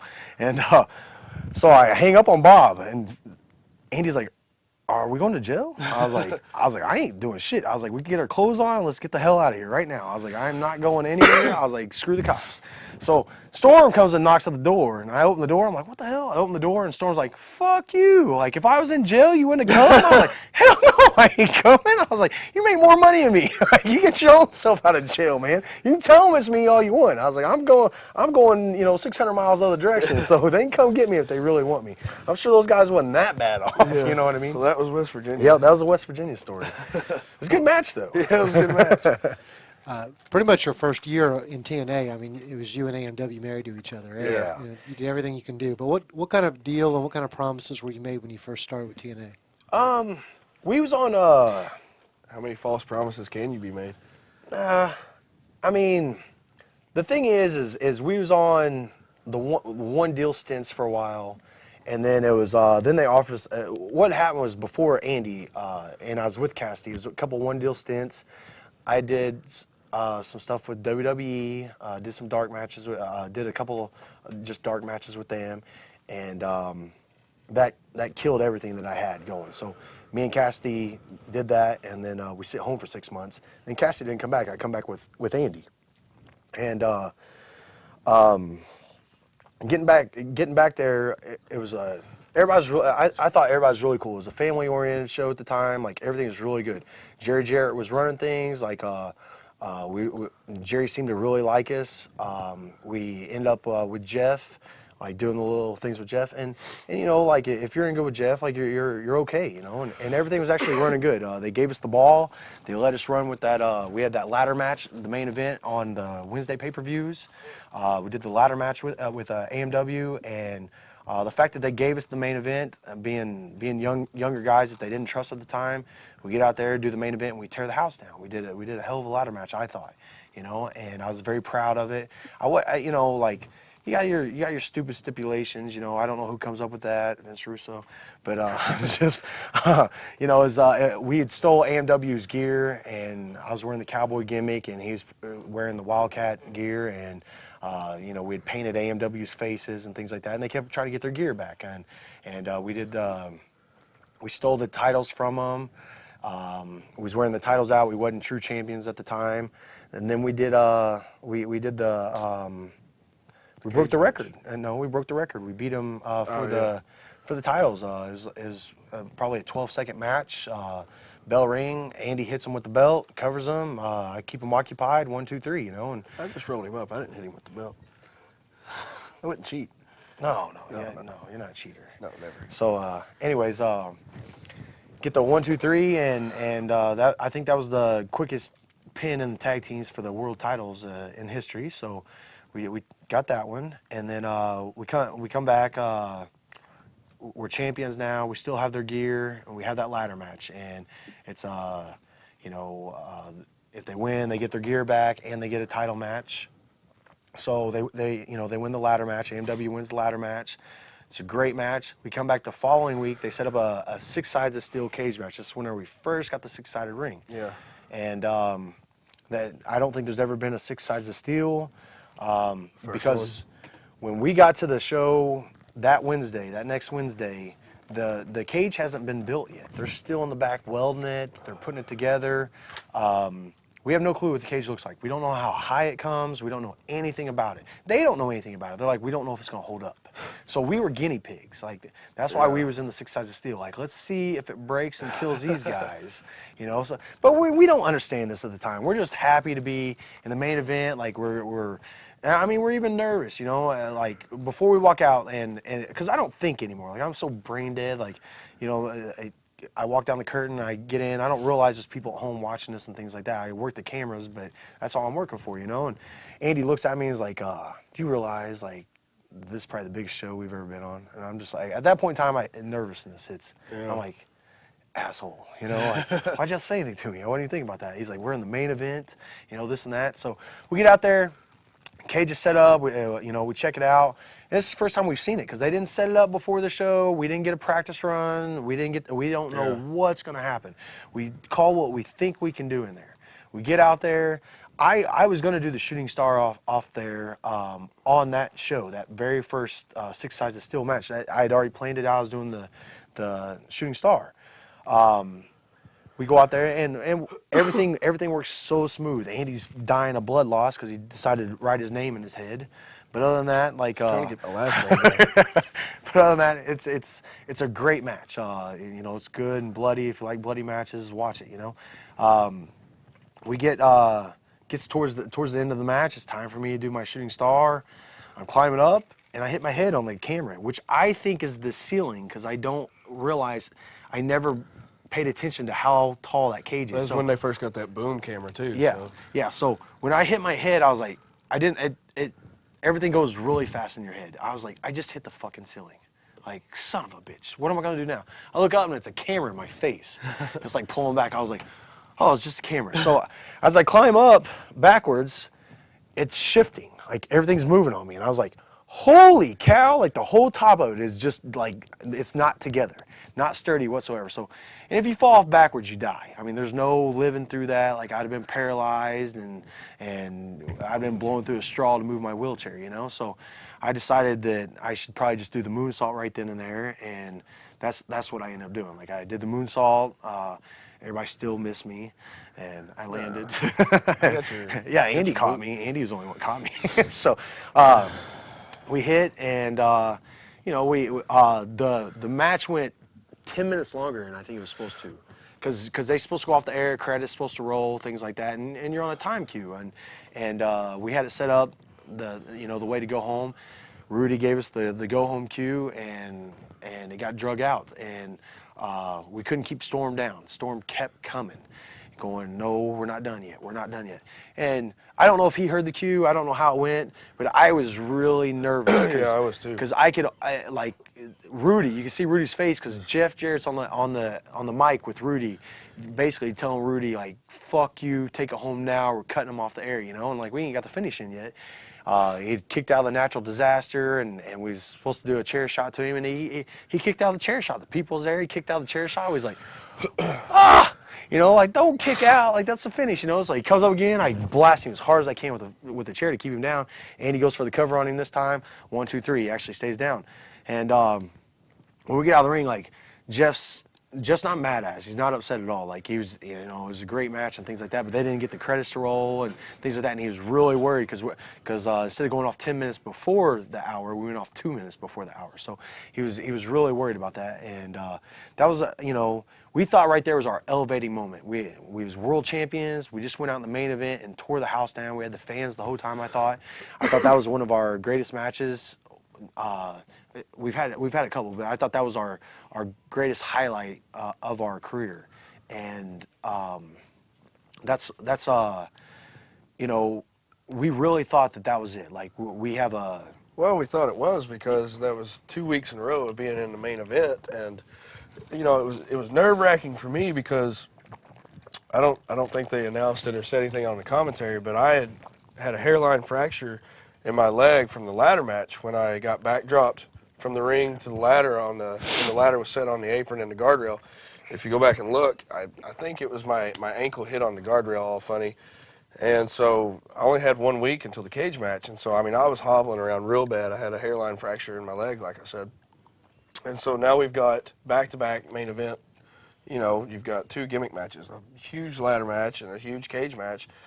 And it was just a lot of pressure, but we took it as a lot of respect, too. And we're like, well, not only did they give us the ball to take, but we took the ball and we ran with it. And we did great in both the matches, got great crowd responses, walked through the back. You know, the guys in the back were clapping. Jerry Jarrett, Jeff Jarrett, Bob Ryder. I mean, everybody had nothing but positive things to say. And then they just shit on it. We dropped right off the face of the earth. Like we never accomplished anything. Well, looking back at it, now that you're removed from the situation, what would be your guesses to the reason why? Because we got too much heat. No, I don't think. That's my opinion. I think if you get more heat than the main guy, then the rug's pulled out from under you. So who's the main guy? Who signs the checks? What I think is, I think they got so many people in the office that they've got so many things going on that they don't even pay attention to what just happened. They don't know. That's true too. You can watch the show this week and watch the show next week, and there's things that just doesn't add up. They forget. They don't add it in. They don't keep moving with the storyline. They end it right then and there, and it's not ever thought up again. Nothing at the time, and still to this day, they don't progress storylines months and months down. It's week to week, and then it's as soon as they get their climax out of it, they're done with it. Yeah. And I think that cage match was our climax, so they're like, okay, well, we did that for them, and now let's move on. Yeah. That's one way to look at it, but I also think that, you know, we were starting to get over too much as heels, and there was another main guy that wanted to have the most heat, so we were squashed. And that happened again later when they moved to Spike TV, and we were in Orlando, Florida. In my opinion, we were getting over, and then all of a sudden, who were those guys? I think that we was a transition champions at that point in time. I think we was on Fox Sports. Their contract was coming up, and we was moving to Spike TV. They wanted to have something to leave the fans in awe. We won the titles. We're off TV for a period of time. 3 or 4 months, wasn't it? Yeah. I mean, it was months that there was no TV. We was taping TV, but it just wasn't on. It was you catch it on just like the Sunshine Network and overseas and things like that. But there's no national product. So we're nothing champions. We're not even recognized at the point in time. Besides just going around on the independent scene with these titles, we get back on TV and we lose them. I mean, the very first Spike TV taping, we lost the titles back to AMW. Do you feel like changing networks gave them basically an opportunity to hit the reset button on the booking, and they could go back and try that again? That's instead of running with what they had, and we were told this, and we overheard this all the time. It was like, okay, let's not take what we've built up. Let's start like this is a brand new. Start over. Yep. That's exactly what we was told every time. Start over. Like what happened before Fox Sports didn't happen. Whatever was on the Wednesday pay-per-views, we forget about. What happened on Fox Sports, we forget about. Now we're on Spike TV. Now we're going to start at the very bottom and build our way to the top again. And we still got fans, though. There's still people out there that changed the channel to stay with us. It might not have been many, but there's still people that understand a storyline, and you build off that. That's how I feel about it. Plus, you got different bookers coming in. You got different people. They're trying to get somebody to in the office there that can throw us to the top, throw the whole company to the top, and I still don't think they've found that person yet. You know, they hire somebody and they'll fire somebody. They hire somebody and they'll fire somebody. You know, and I don't know who their best booker is. I don't know everybody that I don't know everything that goes on in the office. I'd love to be a fly on the wall sometime. I've been in during booking meetings in Jeff's room in Orlando, you know, and they're writing the script while I'm watching WWE on TV, you know, and I'm like, what the fuck, you know, like WWE WWE is the top product. I mean, it is. But if you're going to try to run a show off WWE, don't watch your opposite. Don't watch the people you're trying to beat and copy them. And that's what they are. Like, Do you think the young talent like yourselves and maybe like the AJ Styles and the Christopher Daniels who were really given an opportunity in TNA looked at WWE still as a more important group? Absolutely. Yeah. It's the top. It's always been the top. It's always going to be the top. And the thing about it is, TNA, for us, they gave us our break, but it was more of like, and we appreciate that break, but it's, I wouldn't say a stepping stone, but it was a rung on the ladder to get to the top. But the thing about it is, like you said, the young talent of TNA, which got TNA on the map, which got TV on Fox, which got TNA on Spike, they've completely forgotten about. But yet every talent meeting that they would have Dixie or Jeff or Jerry or whoever say, we're not going to forget about the homegrown talent that, brought us to the table. But look what they've done here recently. I think Jerry Jarrett for TNA was the best that TNA has had so far. I think because I don't know what the deal is, but I think between him and Jeff, there's all that heat built up, and Jerry got let go of his own company. He built the company, he ran the company. How do you take somebody that was at one time was going to run WWE? If Vince got in the trouble he got in back in the day, Jerry Jarrett was the one that was going to step up the ladder and take take it over until Vince got out of his trouble, And Jerry's the man. He's very smart, very business oriented. He doesn't let top talent run him over. I mean, Savage tried to run him over. While I was there, like I went and ate breakfast with Jerry one day, and he talks to you a little bit about things, and they brought in Savage. Savage did a couple things with TNA, and he won the belt. I mean, that's exactly what we wanted. You know what I think would be good here, Jerry? I think Jeff should drop the title to me, And Jerry's like, man, you're 60 years old. You're not getting that damn title. You know what I mean? Like, I can understand Jeff not carrying the title. Like, we can drop it to somebody, but you're just not that man right now. Well, if I can't, I'm going to have a limo to the shows then. You're going to have to bring in all my friends, And Jerry's like, well, fuck you. Go home. We don't want to pay you anyways, And that's what happened. That's exactly what happened with Savage, and that's what I mean. Like, nowadays, now that Jerry ain't there, if Savage come in, say something, there'll be somebody in the office say, that's a good idea. We should do that, Like, Savage knows everything. He's done this, he's done that, he's done this. Let's go ahead and give him the title and let him run with it. And that's exactly what would happen if he tried to get back in now. It just blows my mind how things would come about that, maybe we don't hear the complete truth, but just the little things and the stupid things that would happen, like the all-cage pay-per-view, how that came about. I mean, it was just like from what we heard, this may not be true, but it was thrown out there as a joke because they wanted a gimmick match or they wanted to gimmick something for the next pay-per-view, and somebody in the meeting said, in a joking fashion, just because I guess they were just getting so upset, just said, well, hell, let's just have all-cage pay-per-view. Wasn't Dusty Rhodes involved at that point?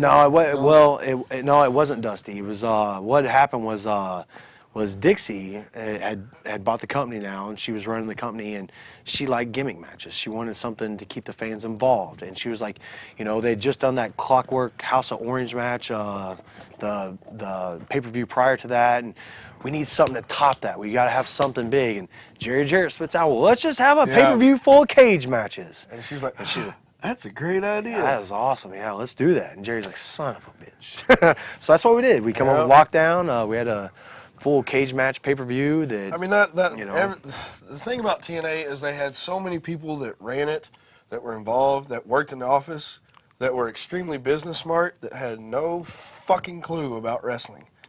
Had no clue and had no business having anything to do with the fucking business. And a prime example is, I'm sure everybody remembers the cancer wristbands that were popular about 2 years ago that everybody used to wear, the Live Strong or What Would Jesus Do. And so TNA decided as a marketing ploy, we'll start making some wristbands. And I think, a couple of guys. Jeff Hardy had got some. A couple of guys. So here they are in this meeting. And I can't remember who threw out the idea. It was like, hey, why don't we make some hot pink wristbands for the Naturals? And you got this fucking moron goes, the guy that works for TNA goes, well, why would we have pink for the Naturals? Yeah. We was world champions at the time. Why would world we have champions pink of your company. for the Naturals. Naturals? Well, hell, I don't know. Why would we have pink for them? Maybe it's because it's their fucking color that they wear. And that was a day. I mean, it was like walking up to a TNA show, and you walk up to the board, and you're like, okay, there's who's working. I mean, it was just like.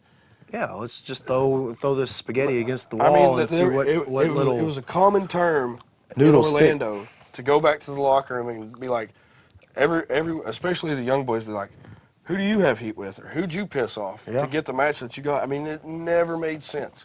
Week to week, it never made sense. And there was, what was it, the one show that it was just like every match on the card. I think it was 2 shows that we were taping. Every match on the card, and Saban, Alex Shelley, Monty Brown. I mean, everybody was like, down. we all honestly thought that the card that they put out there was a rib.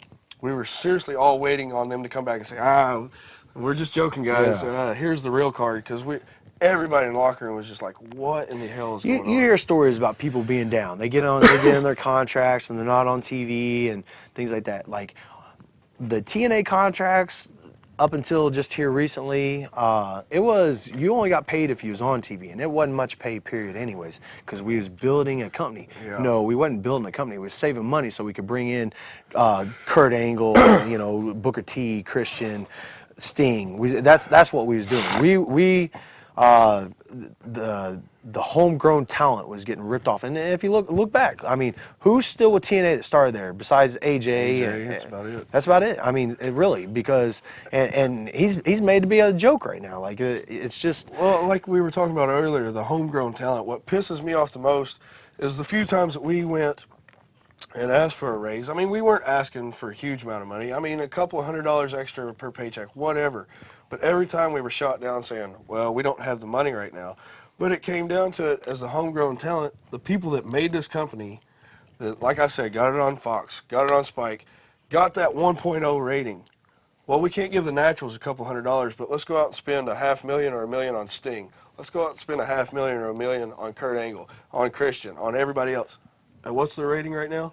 1.0. Oh, gee, the same that it was before we hired all this fucking money. And they're at the same spot they were before, but they couldn't afford to give us a couple $100.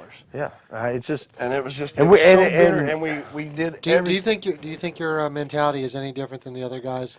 No. They just keep their everybody mouth there is shut. pissed off. Everybody there is pissed off, and we were happy to get out of there. And I'm not going to name names as far as the guys that are still up there because I don't want to get them any heat. But guys that we have talked to, guys that we were close with, I mean, nobody that we've seen on Independence. Yeah, we run across them all the time on shows. Nobody's We happy. ask them, how's TNA treating you now? Especially like you said, the homegrown, the younger guys. They're underpaid, and they're just swept to the side. It's It's ridiculous. I mean, I can understand if they were getting a 2.0 or 2.5, and these $1 million that they were spending on this WWE talent was working, but it's not. So why waste your millions of dollars? Why not throw your homegrown talent that you praise in all these talent meetings for making the company what it is today, but instead they shit on them? We go in and night out, and we wrestle for the fans, and we expect money to pay our bills. We don't have a. You don't have an insurance policy. You don't have things like that. Like, I broke my fucking neck for TNA. Did we get anything out? No. Like, and I wasn't even going to the hospital. I was like, I can't afford it. I'm not going. Like, it ain't happening. And Dixie did take time out to come over and say, go to the hospital. I'll pay your bills. They ever give you a phone call asking how you're doing? No. But anyways, long story short, what I got paid whenever I was with Cassidy and starting out with TNA, the first 3-4 pay-per-views was my exact same pay as when me and Andy quit at the end of 4 or it. 5 years later? Yeah, 5 years later, and my pay dropped. When me and Andy got together, they signed us for way lower than what we Could have made more what we flipping should burgers have. at McDonald's. Exactly. And then at the end of it, we had built ourselves up to what I was getting paid when I started with Cassidy, and that's why I was like, it ain't worth it. Like They just didn't care. They just did not care. Like Chase said, he breaks his neck. I mean, they don't call. They don't say I'm sorry. They don't say how you doing. They don't check on you. I do the house. We do the house show in Alabama. Work LAX. I take the border toss from hell on my head, paralyzed from the neck down for 20 minutes, and nothing. I mean, Terry Taylor came out from the back and checked on me. Thank you, Terry. But other than that, it was no phone calls, no thank yous, no how are you doing. And it's a slap in the face. That's all it is. Who cares? And I think our I think what would have been our greatest time in TNA was whenever we met Chris Candido and things got set with us with Chris. Like neither of us had met Chris up until that point. We'd heard stories about him, but that was it. You know, we didn't know anything about him, and I hadn't watched very much of his work, so I didn't know very much at all about him. Dusty had come in. He was booking at the time, and him and Chris got along really good. And Dusty seen something in us and put us with Chris.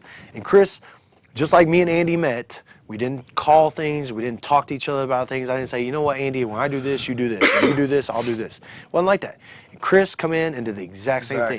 He didn't ask a question. He didn't say, what do you guys do? What should I do? What would you guys like? I think you guys should do this. None of that. Chris come in, how you doing? You guys, you know, like, heard a lot about you guys. Dusty really put you guys over, you know, this and that. We went out, went through the curtain, and it was a trio. Like, it was a... And it was cool because he would get involved, but, like, if we were calling something in the back, he would sit back and he would listen, and what he would do out there would just intertwine perfectly. Yeah. He was awesome. If there was a mess up in the match, if there was anything go wrong, he covered it. And he would do whatever he had to do to get that camera off and on him and get it right back on. The best worker I've ever seen in my life. Like, you know, I love you, Chris. Like, it was great. I learned so much in just a few months off being with you and things like that. So thankful for that. Yes. So thankful. And you know, he went out there as a professional. He got his leg broke. It was just a bad time with his ankle. He ends up going to get surgery, and just like everybody knows, like he didn't stay in bed rest like he should have. I kind of feel that, to my knowledge, like TNA should have told him to stay in bed. I don't think they should have had him at the show the next day. And that's what happened. Like he had surgery on Monday. We had a TV taping on Tuesday, and on Tuesday he's at the show. He's doing spots. He's at the show in a wheelchair, and they wanted him to come out with us in the wheelchair. All right. Well, the wheelchair wouldn't fit in the ramp to get him down, so they decided, can you walk on crutches? Well, Chris is Chris. Like there's no. He's not going to say no. Me and Andy would do the same thing. You know, we're not going to say no. You ask us to do something. That's what we do. That's what we're getting paid to do. Do what you tell us to do. And so Chris, like, yeah, I'll go out there on crutches. They wanted him to flip the match where we win the world titles. Like, we get out there. Chris does everything he's supposed to do and 100% more. He gets out there. He's just good to go. Just like we'd said on earlier tapes with TNA, like that match worked out so perfect at that point in time for Chris because we got messed up with the go home. We ended about 5 minutes early. Well, what happened was I was in the ring with I think it was Storm, and we'd gone through our series of events, and in my head I thought I'd heard from the referee it was time to the go home cue, so it was my call. It was my call to say it's time to go home. So I made that call. We end the match. We get out of the match. Here comes Jeremy Borash, just deer in the headlights with microphones in. You went home 10 minutes early. You've got to cover. So here's Chris being Chris, man. He grabs that mic, cuts this impromptu promo. I mean, it was perfect. Puts us over like $1 million. Like $1 million bucks. And I was so thankful, man. When I got that phone call that Chris had passed away, it was so hard. But the more and more, and I seriously thought I was going to get in a lot of trouble, a lot of heat, because it's TV. You can't end a match. You can't leave 10 minutes of dead air. But looking back, man, I'm so thankful because if I hadn't screwed up, if I hadn't messed up with the go home, I mean, that gave Chris his last 10 minutes on TV to be Chris and do what he does best. And I was so thankful for that. And luckily, I mean, things just worked out the way they're supposed to work out. Now, this is the point where I'm going to get upset because I'm going to go 2 weeks later. 2 weeks later, we come back to TNA. Our friend has passed away, our manager, the guy that we idolized after a few months of just knowing, like he's just become like a big part of us. He's passed away. TNA didn't ask us, like, hey, would you guys like to go to the funeral, things like that. They just flew whoever they wanted up there, and we got shit on that. And I'm really upset about that because we was the last people called to even be told that he passed away. The office didn't even call us. It was just Bob Ryder being a friend called us and told us. And then they wanted our titles so that they could take them up there and bury him with Chris, not us present them to Chris at his funeral. That really pisses me off. Yeah. So then after all that, after the damn marks in the office got to fly up there and do all that and present our titles to our, the guy that we admired at that point in time, the guy that we loved, we get back to the TV taping, and they have a script written out of what we should say about Chris. It was the promo with a sit down promo with Mike Tenay. It was going to show during the pay-per-view. It disgusts me to even talk about it because here I mean, this is real. This is a shoot. This is your friend that just passed away. This isn't a storyline. This isn't an angle. This is real life. And I can understand doing the sit-down interview. That's fine. But when they handed us that piece of paper and says, this is what we want you to say, I mean, I seriously got sick to my stomach. And we had to do that take over and over and over because they were like, too much emotion. And then we do it, not enough emotion. We're like, this is fucking real, people. This is our friend that just passed away. And you're wanting us to act like this is a wrestling promo? And we had to do it so many times. And I mean, I broke down when we were done with it. And I started to tear up. And I really wanted to just I didn't know what I wanted to do.